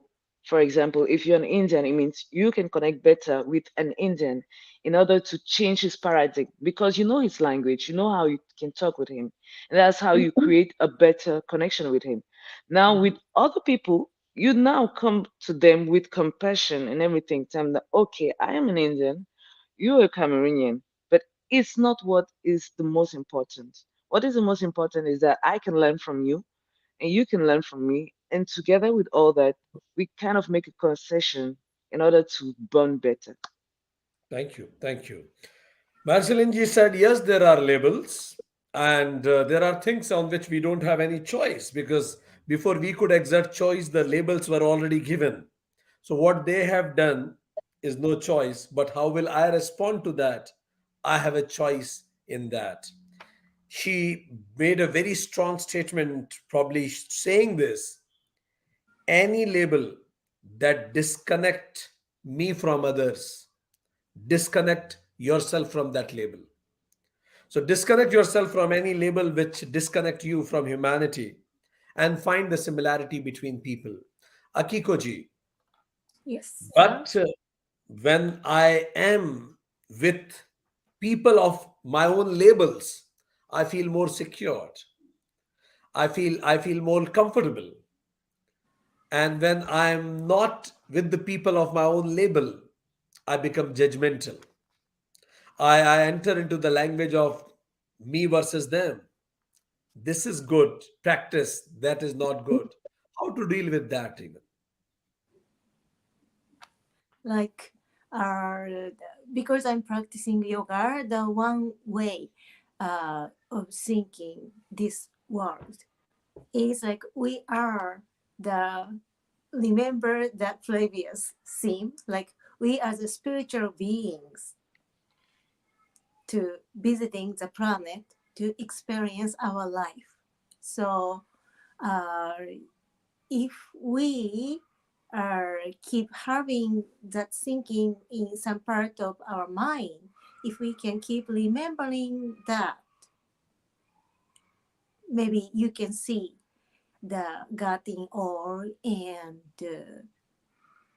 you will feel more comfortable in every situation, Mhm. or at least there is a possibility. How do you Mhm. think? Mhm. Thank you. So, Akikoji mentioned that know your true nature and not only know, remember it. Smriti, memory of your true nature is very important. And she said, the world is a laboratory. We have come here for an experiment. So, take it like that only. More than that will create stress. Alina ji, when it comes to stress, okay, fine, listening to this discussion, I will send my kid only for one school and I will leave one job, I will do only one job. But the next door neighbor, his kids are going to three schools. He is doing two jobs. Then I feel lesser. I feel he has more resources. I feel his kids knows three languages. My kid know only one language. His kid is going in three skill workshops. My kid has got only one skill. So that makes me insecure in life. So what to do now?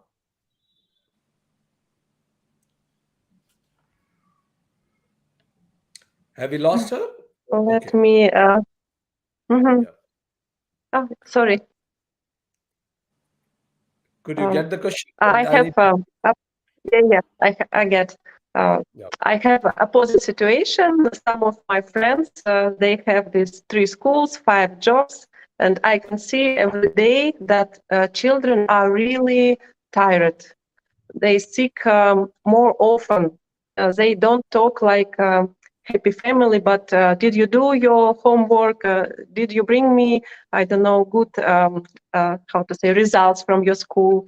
Like a business. It's so common now, and I think in the childhood, it's a very important time to grow in our children this safeness, this spirituality, this belief in yourself, like a soul, like a family energy. But now people just taking their children and give it to this social, very active life without no stop, without stress. And according to your question, that if people think like I'm not doing to my children all I can do, that I can pay more, I can send him to 2 schools more.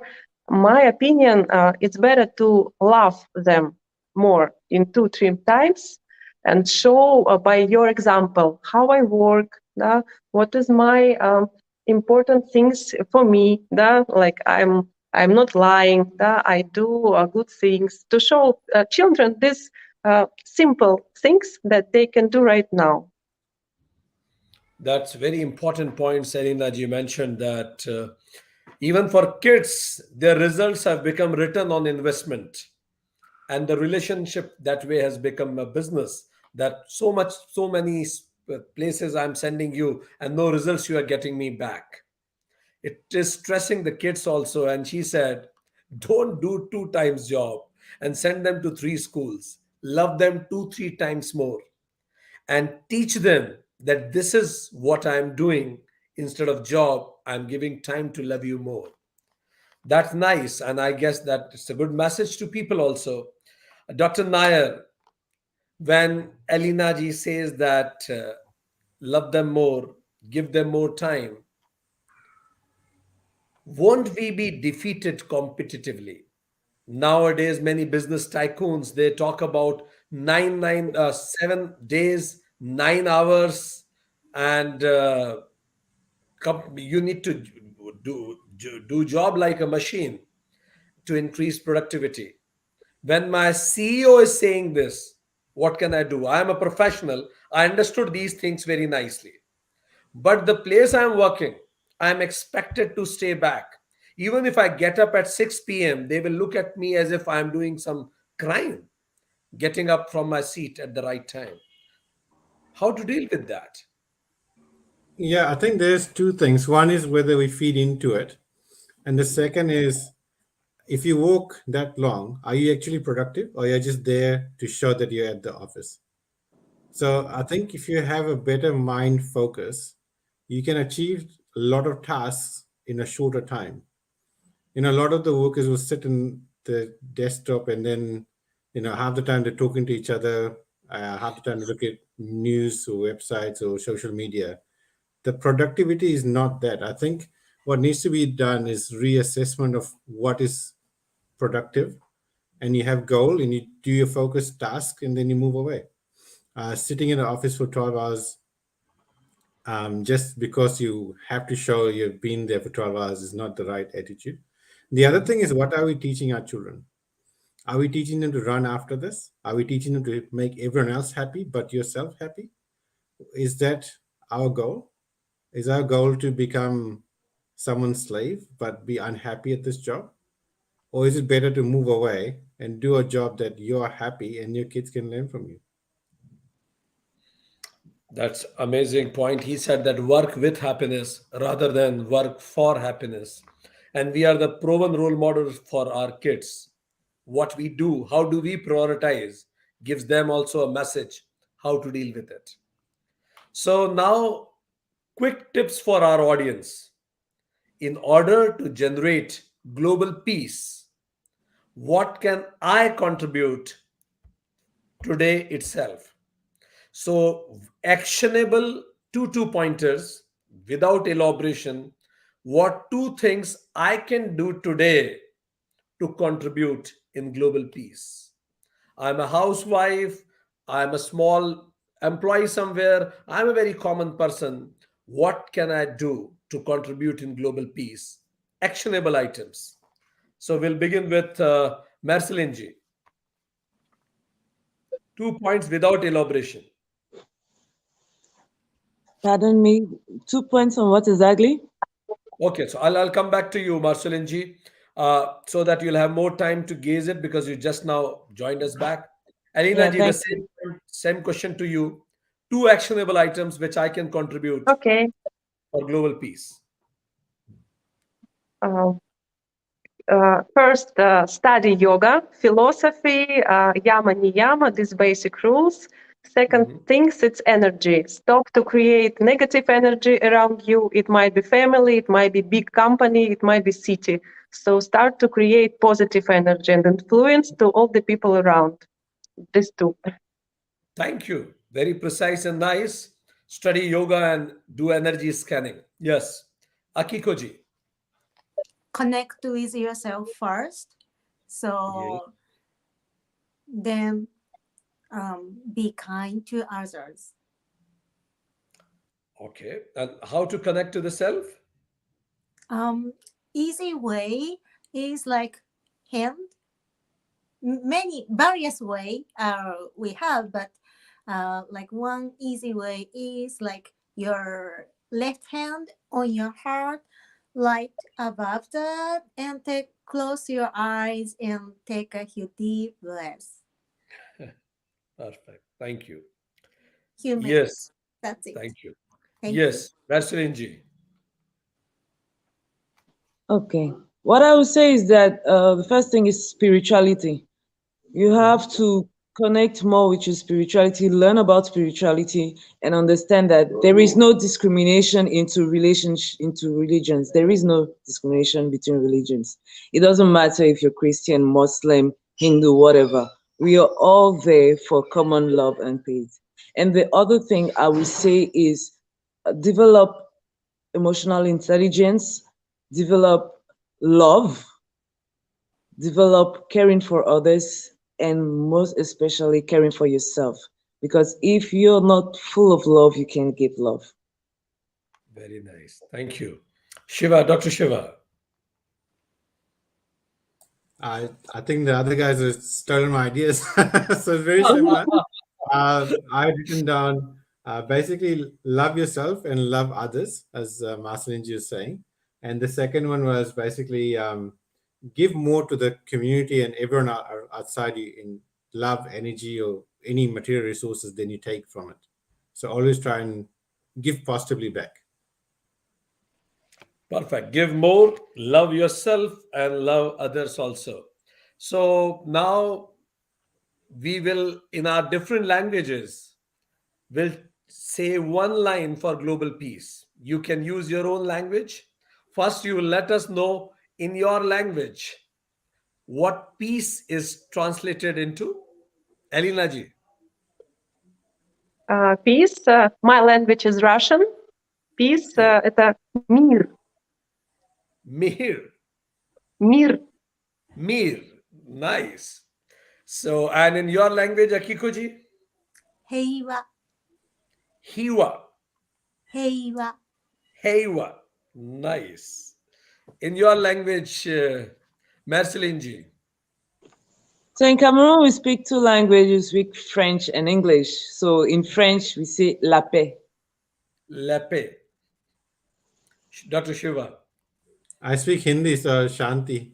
That's So we have whether we call it Heiva, whether we call it Shanti, whether we call it Lepe or Mir, what we mean is same, and that is peace, global peace. So languages doesn't matter, the feelings behind it really matters. So one-liner chanting from every place, one line chanting, not elaborative, one line chanting for global peace. Elina ji, any one line that you remember from your tradition for global peace. At my classes, we chant Om Shanti Shanti. after every yoga class, and all Russian people know what is Shanti, and Shanti for yourself, for your social area, and for global peace. We practice it. Thank you. Akiko-ji. 世界人類に平和がありますように、prevail the world peace and world peace in mind's heart. Thank you very much. Marceline-ji. So in our country, what we have as we're very, I would say in African countries in general, we're very bonding people. So for us, peace represents just saying good morning in whatever language with a smile. Let it be matama, which is in Bakoko, or bonjour in French, and hugs, giving hugs to those we love. Thank you. Dr. Shiva. I'll just go with the Om Shanti Shanti. Would be the three Shantis after you Om say it. Shanti, Om Shanti, Om Shanti. So, dear friends who are watching us from different parts of the world, we had a wonderful discussion on global peace where Dr. Shiva Nair said that the problem which has created unrest in the world is decline in spirituality and rise of materialism, being away from nature, our nature and the nature also, and being into GDP, not GNP, more focus on greed, less on need.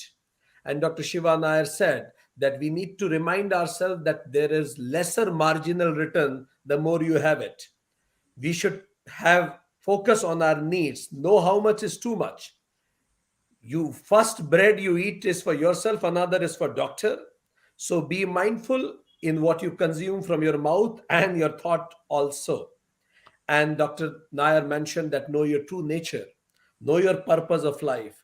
Know this that productivity, efficiency, and working with happiness is more important than sitting longer hours in office, ineffective, and working for happiness rather than with happiness. And his message is love yourself, love others, and never forget to contribute more than what you receive. Then we have Marceline G.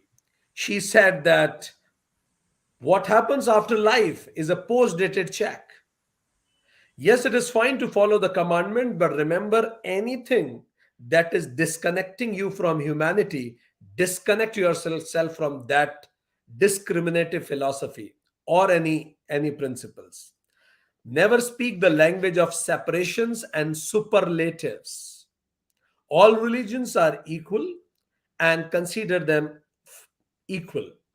She said that social media and the world of appearances has created more stress in the world.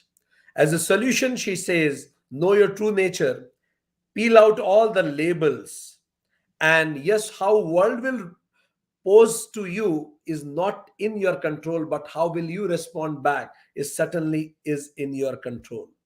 And she said, find similarity between things. Spirituality beyond religion is her message.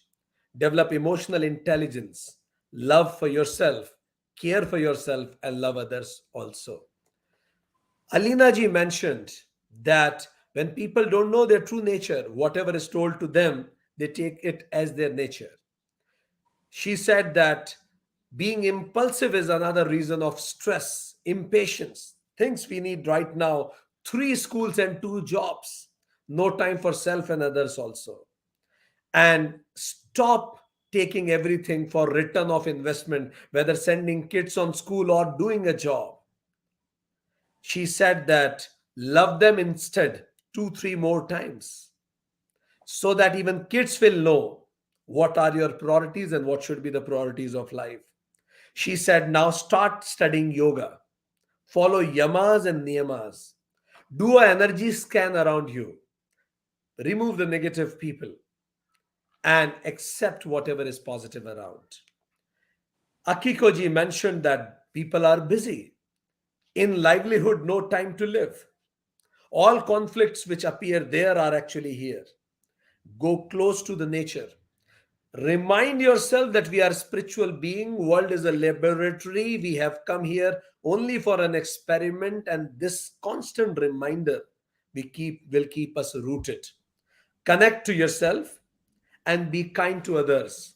And if you get nothing to do and you are confused, take a deep breath. So, audience watching us from different parts of the world, I really want to thank all our esteemed panelists and gracious audience from different parts of the world to be with us today. Thank you very much. Heiva Shanti Lepe Mir. Namaste.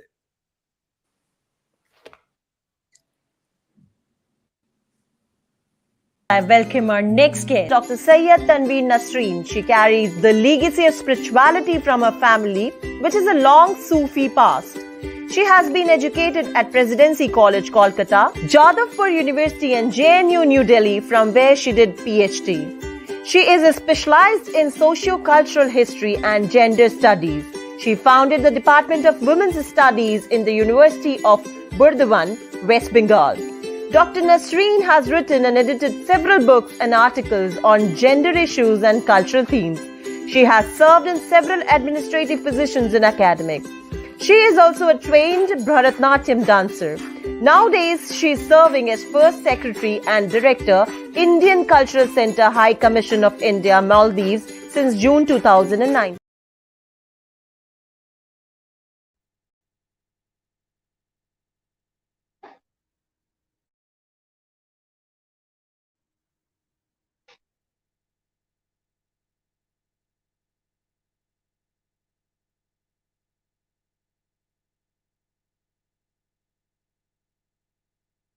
You may continue. You may continue. You are audible and visible both.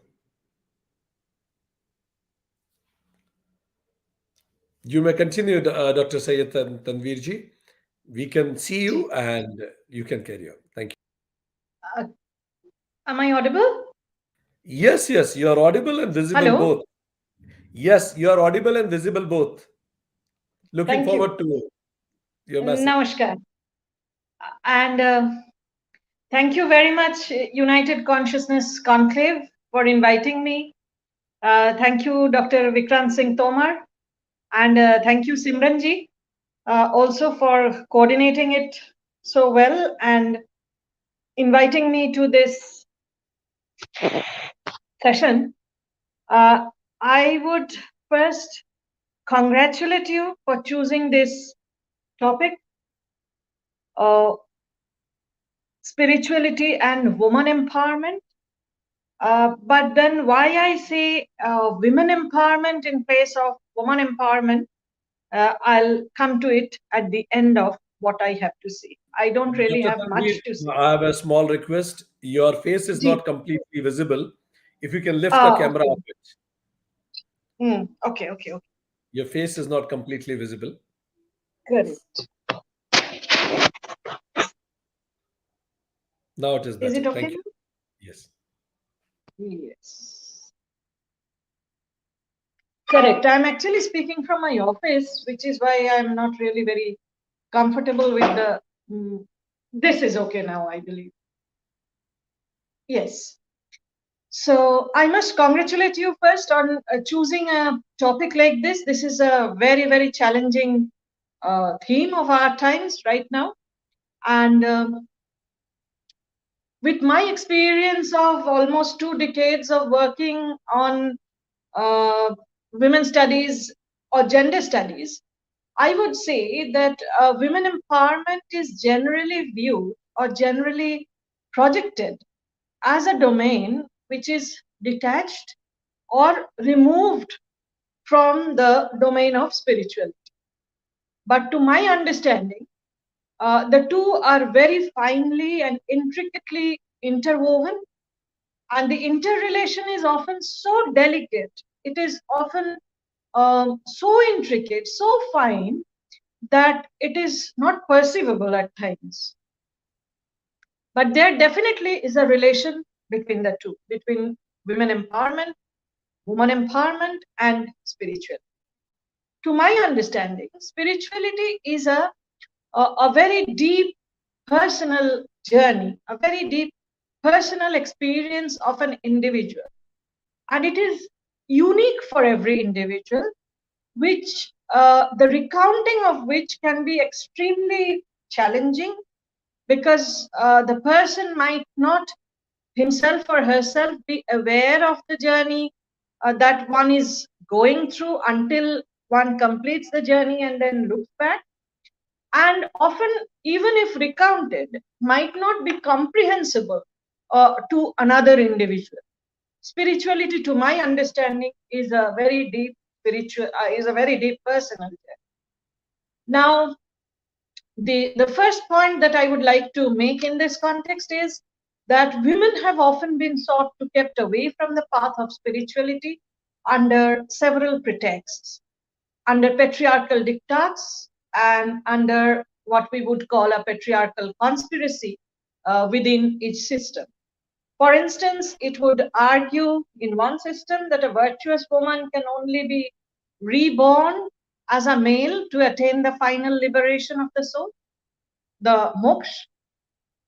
In other systems, outward practices and rituals prescribed for women can be significantly different from that of men.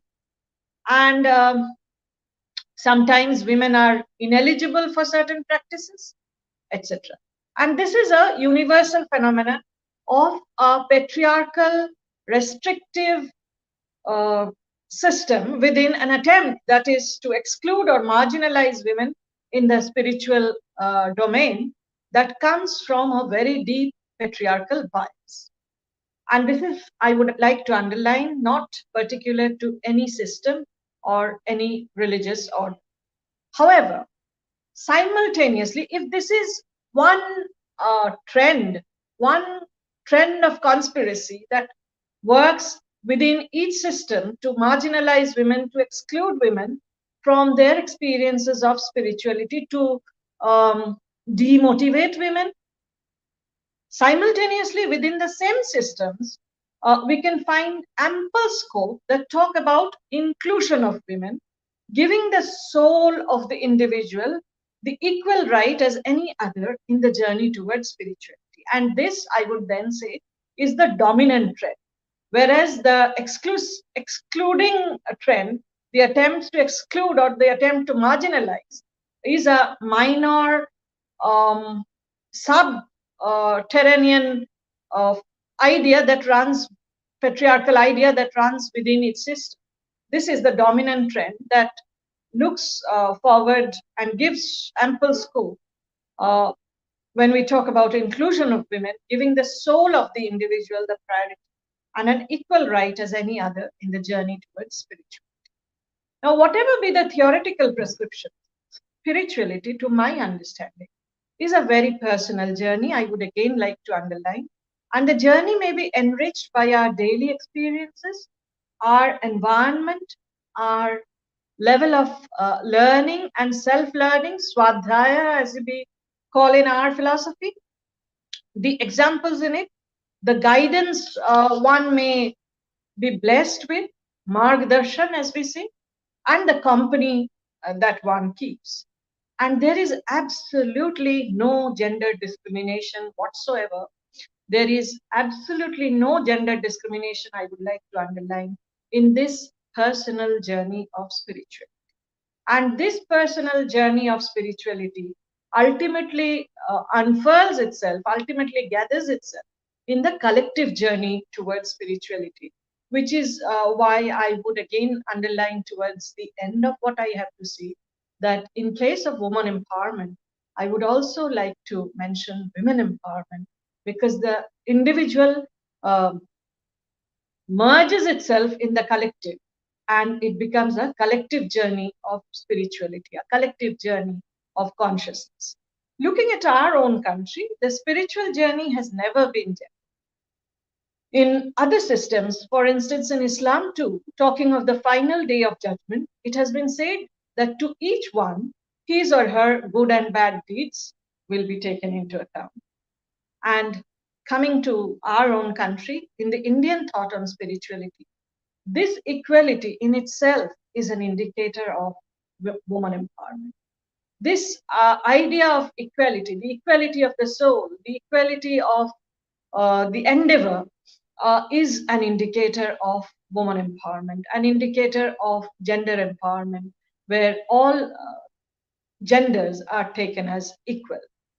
And women have, since time immemorial, recorded and unrecorded, embarked on this spiritual journey and their achievements. Why these accounts are unrecorded, I have tried to say that not that everyone understood or still understands the significance of recording one's own spiritual experience, and the spiritual experience itself might not be understandable to the individual until a long time. This spiritual journey and their achievements had in fact alarmed the patriarchal systems, the patriarchal elements within each system, and led them to try to impose gender discrimination in the path of spiritual. This gender discrimination trying to bar women from certain experiences, bar women from public participation, bar women on the basis of their gender. Coming from the ancient times of Gargi, Maitreyi, to medieval times in our country, when we have more concrete evidence, I would like to refer to Mirabai and her spiritual journey. Of course, we have numerous other examples, but I am fascinated by the journey of Mirabai. A princess and queen herself, the spiritual journey empowered Mirabai to an extent unheard of until then. And this spiritual journey of bhakti that churned within her, the journey that she underwent, the spiritual journey that she undertook, led her to compose the sublime bhajans, the devotional hymns which continue to enthrall and inspire generations of Indians, and not just Indians.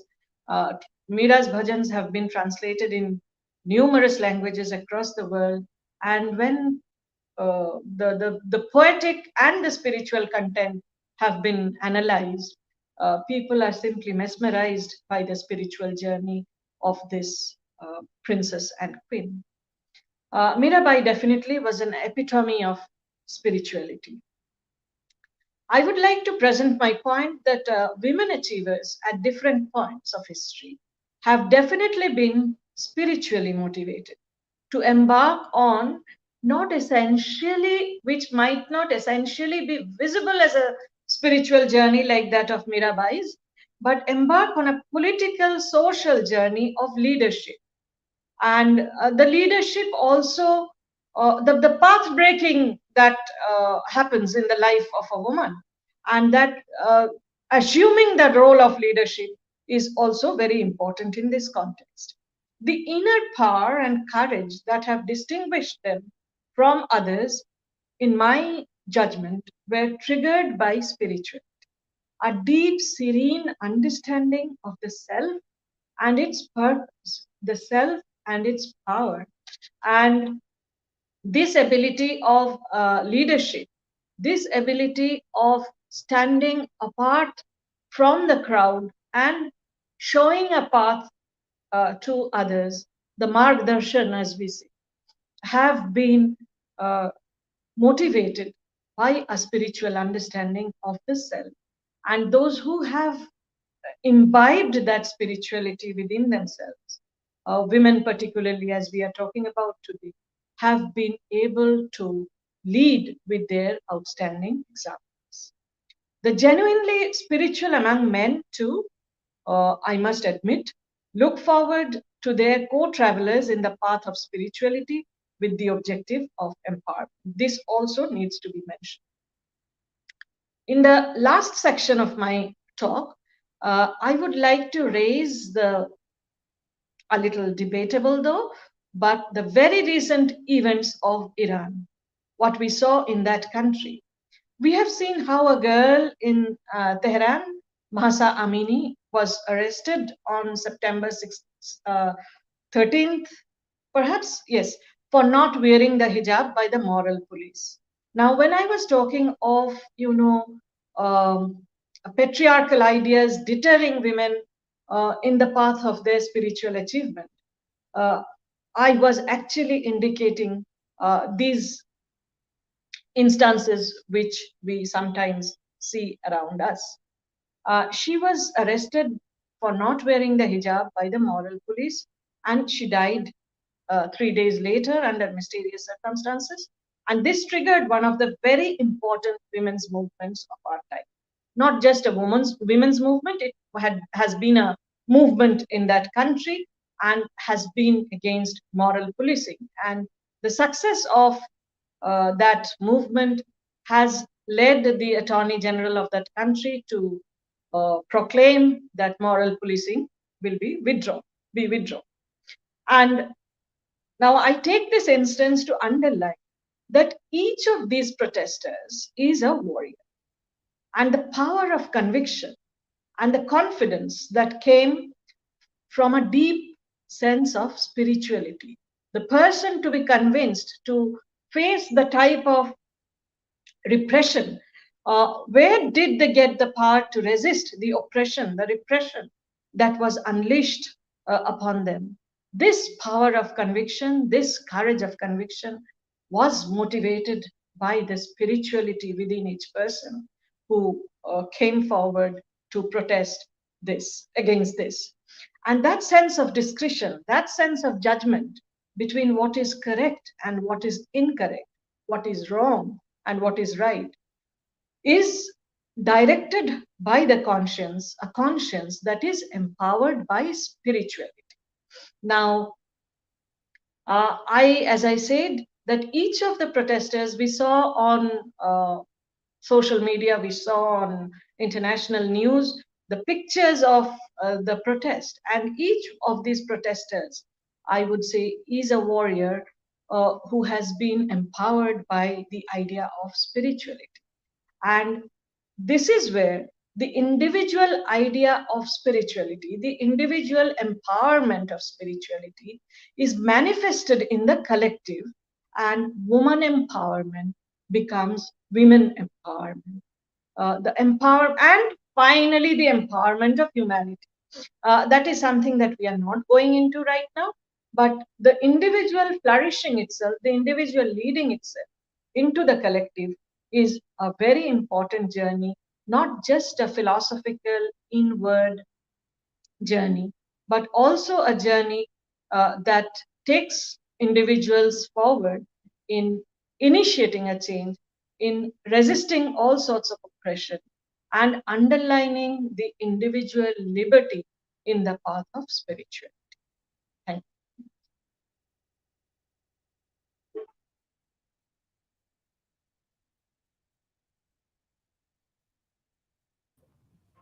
you. Thank you. Thank you very much, Dr. Tanveer. And we knew it that when you will speak, the justice will be done with the topic woman empowerment. I liked that you kept your topic very much contemporary and still rooted. You talked about what are the roots of this inequality of treatment or disempowerment of women, maybe from patriarchal societies, or maybe some of the beliefs that women had to be reborn, like to be man, to be liberated, such inequalities. The definition that you gave of a spirituality is whether woman thought about it visible or invisible, but behind every successful woman, you said there is a visible or invisible essence of a spirituality. And definition, I liked it, that the deep understanding of self and its power is spirituality, which gave her power to protest against whatever she felt is inappropriate. And you mentioned about the latest happening in Iran, which has become a global moment, how the empowerment of one woman became the empowerment of all the women. And the underlying force is spirituality, because it gives us power to stand for what is right. Thank you very much, Dr. Tanveer, for being with us in all the initiatives of United Consciousness. You'll be happy to know that United Consciousness events are now being supported by G20 officially. And we are also a part of G20 Yagna now to spread the message of G20 across the world: one planet, one family, and one future. And the future belongs to us, future of happiness, togetherness. Thank you very much.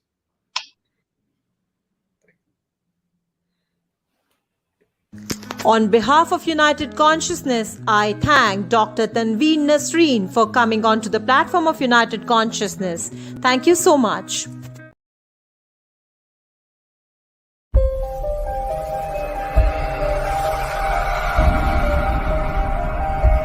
On behalf of United Consciousness, I welcome our next performer, Mr. Zhang Meng, a musician who integrates academic neoclassical music, traditional Chinese folk music, rock, and avant-garde music. He played the flute and trombone in his childhood and played the sheng in his teenage years. At the same time, he accepted the influence of three musical cultures: traditional Chinese folk music, Western classical music, and rock and roll. He is graduated from Shanghai Conservatory of Music and studied under the Chinese Sheng master Professor Wang Zhenfa.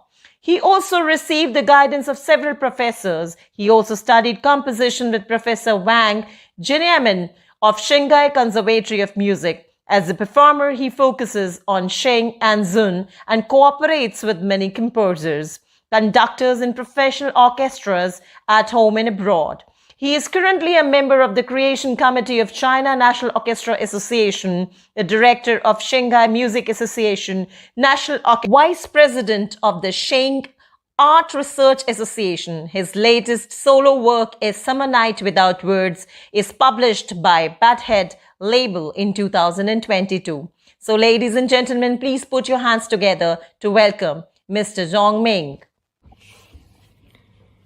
Hello everyone, I'm Zhang Meng.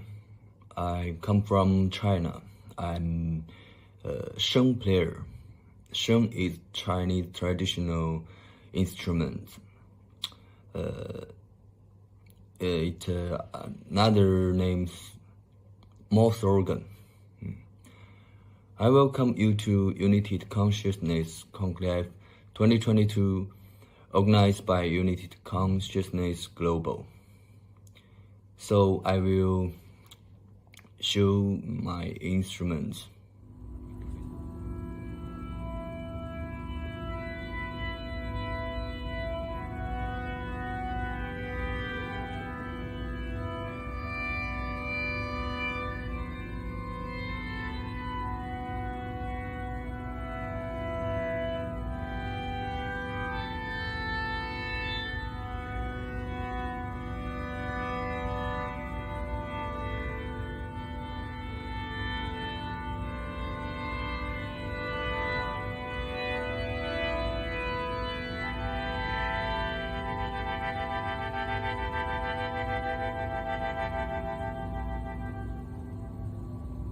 On behalf of United Consciousness, I thank Mr. Zhang Meng for coming onto the platform of United Consciousness. Thank you so much.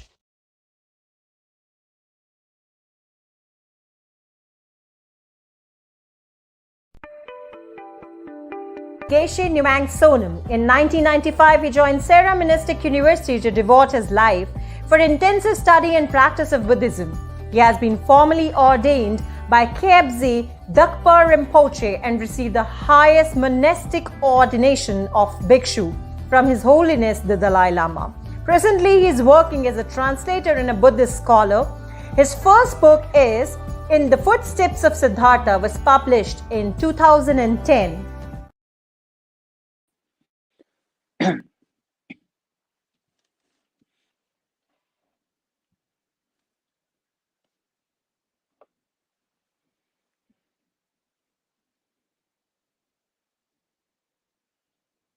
You are visible. Namaste, Geshe Sonamji. You are visible. You may continue speaking. You're welcome. Yeah, thank you. So may I speak? So the topic that I have is mindfulness and spirituality, right?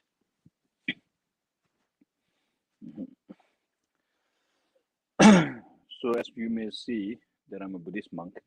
So if, when I talk about spirituality and mindfulness, basically, yes, I'll talk in such a way that it is understandable to others who do not have the Buddhist belief or may not even have any religious belief.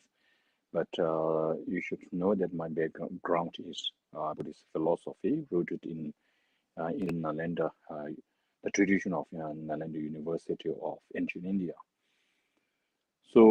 nowadays around the world, mindfulness is actually uh, quite a flourishing topic. Many people give importance to mindfulness. And instead of using word religion, people now like to use spirituality, which is also reasonable. Uh, if I look at these two words, what I get is uh, that taking care of our mind is very important. Now, people uh, have realized that it's not just enough to have material facilities in our life, because if, despite all these material facilities, if you are not mentally happy, then you cannot be happy. On the contrary, even if you have limited material facilities, despite that, if you're able to handle your mind properly, uh, then you could be happy. You'll be happy. For example, well, that I'm not going to refer to anybody's uh, individual as an example, but since I live in India, I know that there are many sadhus who do meditation in the mountains, Indian Hindu sadhus, who have very limited means of survival, but despite that, they are very contented and very happy. So likewise, if you're able to control your mind, then you'll be happy. So the point of whatever we do in life, okay, whether you go to college, whether you go to school, whether you start a new business, whether you get married, or whether you aspire for promotion, or even aspire to become the CEO of a company, and so forth. All these reasons why we seek perfection in life is at the heart of it is that we want to be happy. Even if you want to be famous, the reason why you want to be famous is because you want to be appreciated by others. And what happens when you are appreciated by others? You feel happy.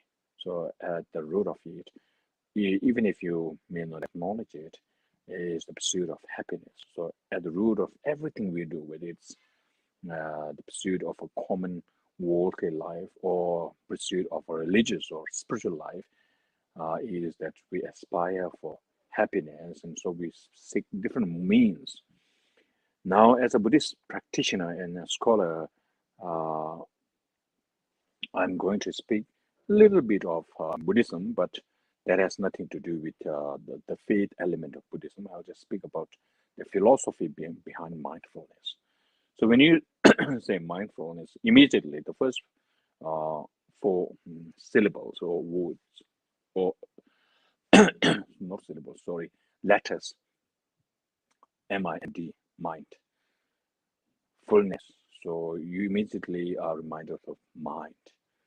So usually, we ordinary people tend to think that mind is just a single entity, and then we most of the time we do not separate our mind, um, let alone demarcating the different facets or different divisions among of the mind. But we do not even separate the mind from ourself or our. Of course, as Buddhists, we do not believe in Atma. Neither we do believe we believe in uh, soul. So our concept is a concept of anatma.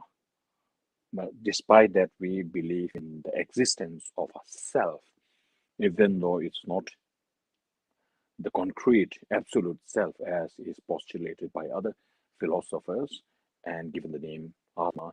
Despite that, we still believe in the existence of a self, but we do not believe in the existence of a concrete self.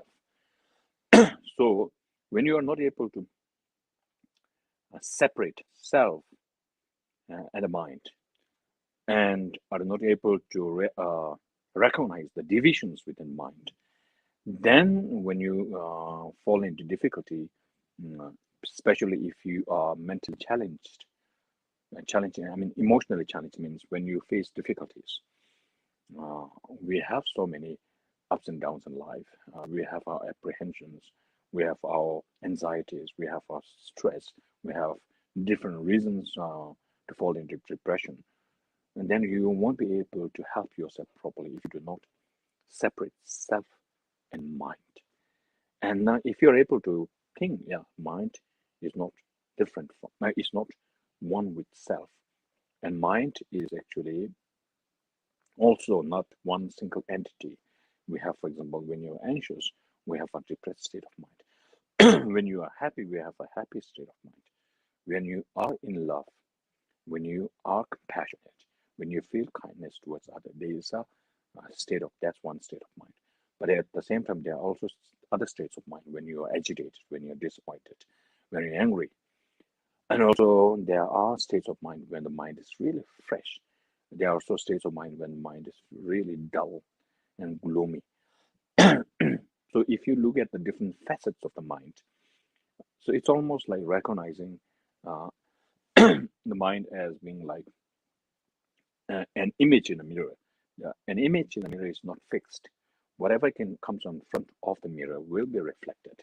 So according to the factors, whatever factors a mind is exposed to, it will reflect or manifest in the same manner. So if the mind is conditioned with negative factors, then it will give rise to the negative thoughts will prevail. Whereas when the mind is exposed to good conditions, then the positivities of the mind will prevail. And also there are states of mind when the mind is not neither negative nor positive, when it's neutral. So if you're able to demarcate these different facets of the mind, then when you are going through a phase of some kind of like anxiety, mental anxiety, you can assure yourself that this is just one state of mind, not me, it's not me. It's just a state of the mind that can be modified, that can be transformed positively, or that can be evaded or avoided. So then the role of mindfulness comes. How do we avoid the mental disturbances? So the practice of mindfulness becomes something related here. So in Buddhism, we speak of the mindfulness of the physical body, mindfulness of the consciousness or mind. Mind and consciousness, these are synonymous. Then mindfulness of feelings, and then mindfulness of phenomena. So mindfulness of body entails thinking of the impermanence of Lüdungewa, Simitawa, Swat Lumitawa, Twadungewa, Simdame, Okay, so you think of the body as being the nature of suffering, not being entirely tighty, but something which is by nature made of blood, bone, and pus. So when you are reminded of this reality, then your attachment towards your body will not be that strong. At the same time, attachment towards others' body will not be very strong, because attachment occurs when you see something as attractive and source of your own happiness or joy. So if you are able to practice the mindfulness of body, think of the different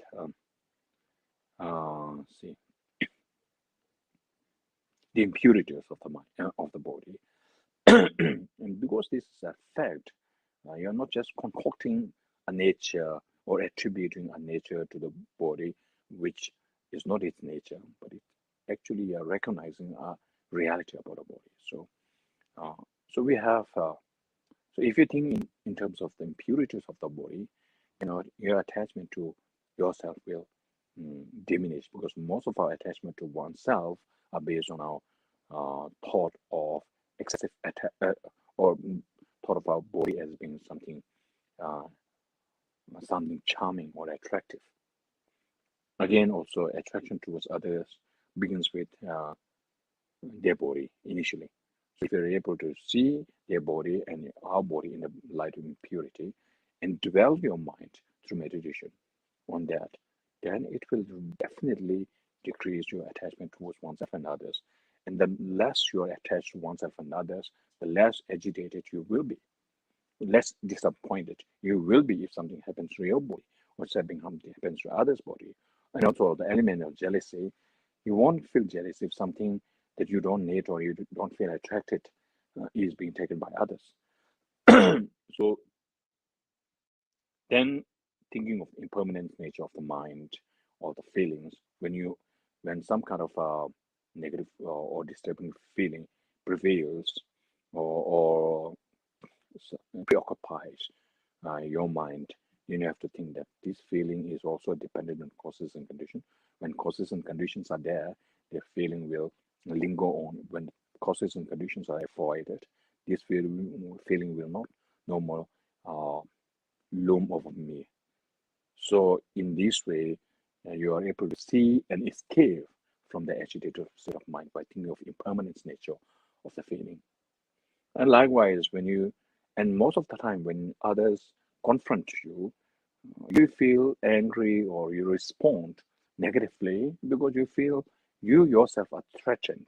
And when you think of yourself being threatened, or at that time you're not just thinking of the mere self that is there in you, but you are thinking of an independent, concrete self. So here, the Buddhist philosophy of selflessness, or anatma, or emptiness, really has a huge role. But to get to that, it takes years and years.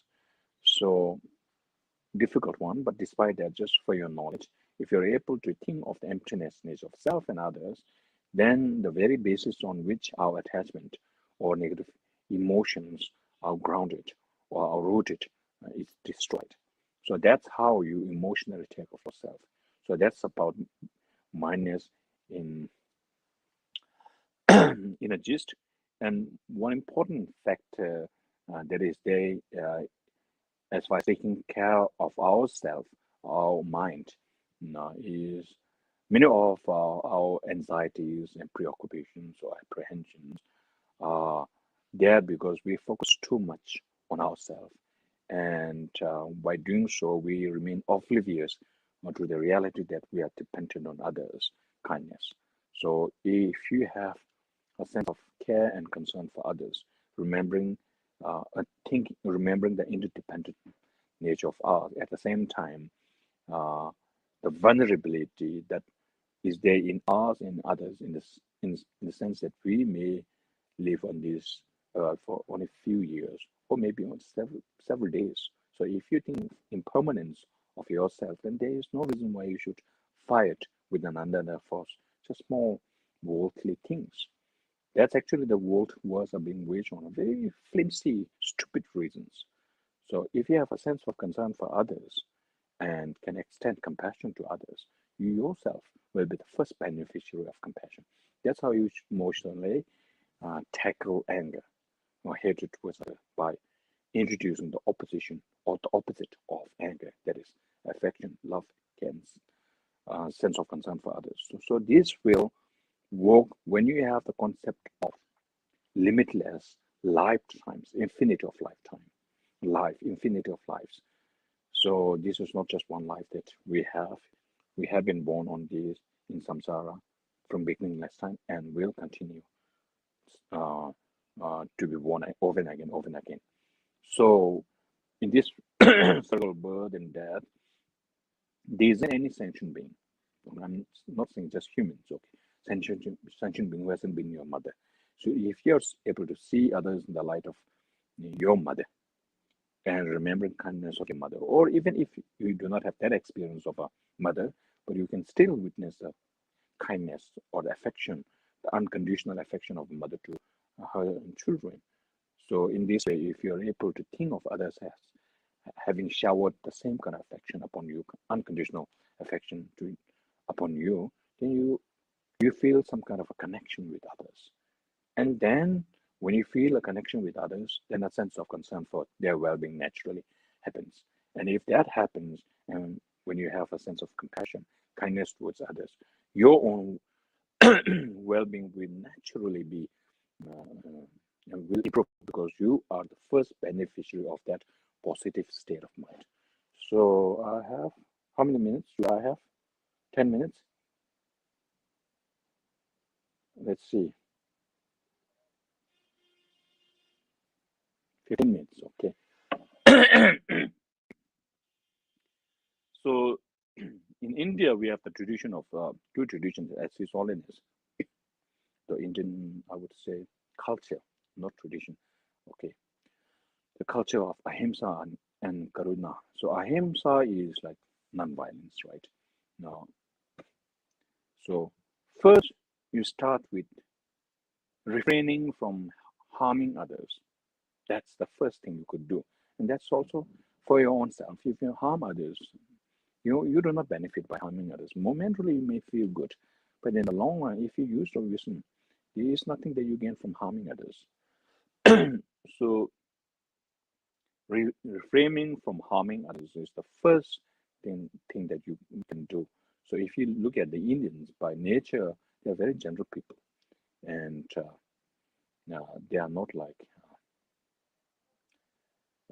culturally, it's a very peaceful culture. So, that's India's tradition of non-violence, and this has been highly emphasized by Mahatma Gandhi during the independence struggle of India. Then what has learned from that, and the likewise Martin Luther King and others also have really shown the example how to carry forth the practice of non-violence, even if it's a just struggle. You should never use violence to make your ends meet. Because violence means it will continue. If you commit violence, it will bring more violence upon yourself and others, and so there is no end to a fruitful end to the conflict if you resort to violence. And then karuna, compassion. That is actually from birth we have. When we are young and you are taken care of others,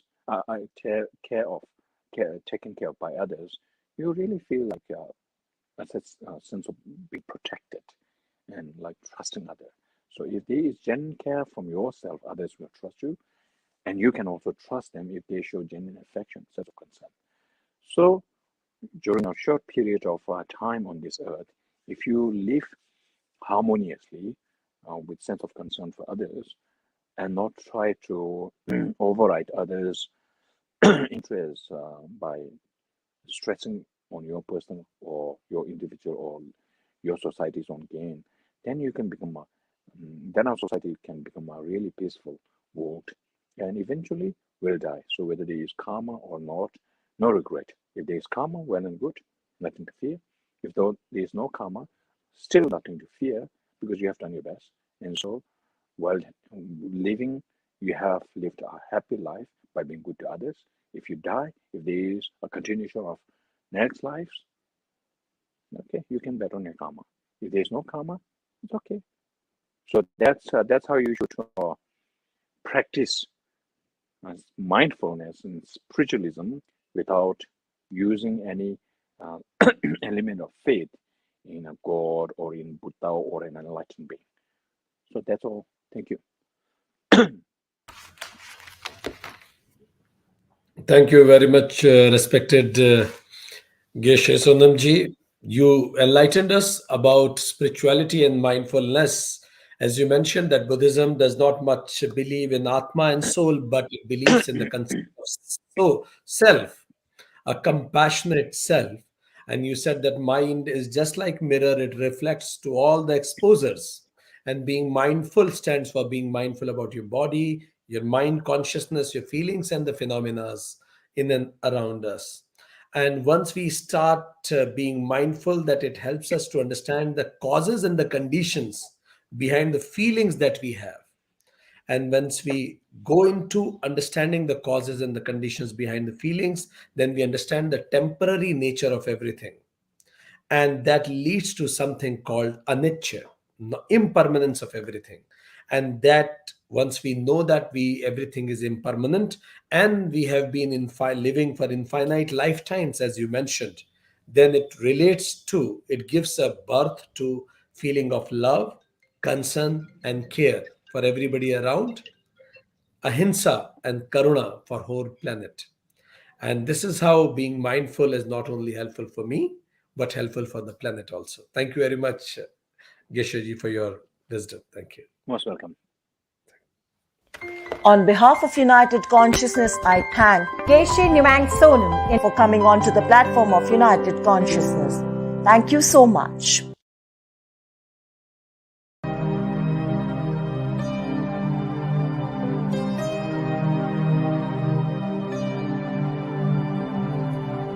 सर्वे भवन्तु सुखिनः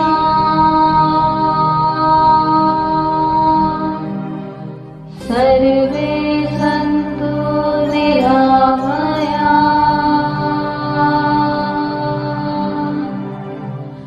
सर्वे भद्राणि पश्यन्तु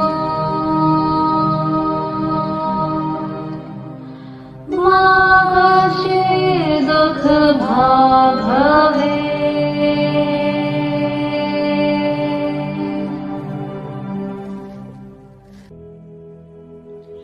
This shloka means, may everyone be happy, may everyone be free from all diseases, may everyone see goodness and auspiciousness in everything, may none be unhappy or distressed. Om Shantihi, Shantihi, Shantihi. I am highly privileged to have this opportunity to present my gratitude to all those who have witnessed and blessed this event directly or indirectly. I believe that this is not the end, but the beginning of our journeys. The journeys towards the noble cause of removing the 14 divides rooted in human race and promoting harmonious and peaceful coexistence. Firstly, I thank the God for blessing us all. I thank European Yoga Federations, thank the Spiritual Council in Africa. I'm also very thankful for Yoga Witha, Germany, Yoga Lam, Russia, Siddhashram, Turkey, Nidra Consciousness, France, Yoga Yogismo, South America, AAYT, Australia, World Movement for Yoga and Ayurveda, Italy, CUIDY, Italy, the World Community of Indian Culture and Traditional Disciplines, Italy. I owe my heartfelt thanks to Dr. Nitin Agarwal, Dr. H.R. Nagendra, Haji Sayyid Salman Chishti, Brahmakumari Gayatri, Swami Gunatitananda, Dr. Sayyid Tanveer Nasreen, Geshe Nimang Sonam. I'm very thankful to our esteemed panelists, Ms. Elena Jansinghania, Dr. Shiva Nair, Ms. Akiko Suzuki, Ms. Marceline Mukuku. I'm also very thankful to our culture performers. I owe my heartfelt thanks to Team Project Surf USA, Shri Rajesh Rabindranath, Ms. Pavitra Srinivasan, Ms. Madhurika Arvind, Ms. Rashmi Kashi, Dr. Prasad Akavu, Dr. Vijay Reddy, Ms. Gina Suresh, Mr. Kartik Palamalai, Mr. K.L. Alexander, Mr. Venkat Sriram Lalu, Ms. Deepthi Nair, Ms. Avneet Bad, Mr. Suresh, Mr. Devaraju, Ms. Deepa Arun. I thank Team Project Surf Bharat, Dr. Vikrant Singh Tomar, Dr. Shweta Tomar, Aditi Meghna Mausan Prachi, Mr. J.S. Juneja, Dr. Paramji Juneja, Rishi Vishalji Arnav, Aditya Ashwin, Rati Dharmendraji Uday, Poojaji Bhartiji, Diptiji, Amrishji, Mrinalniji, Khushbuji, Jimmyji, Mr. Sanjay Rajput, Ms. Simran Reel. I am also very grateful for our new members in the team of United Consciousness, Ms. Aishwarya, Ms. Priyanka and Mr. Prakash Tyagi. I am very much thankful to our wonderful audience and all the visible and invisible sources blessing us.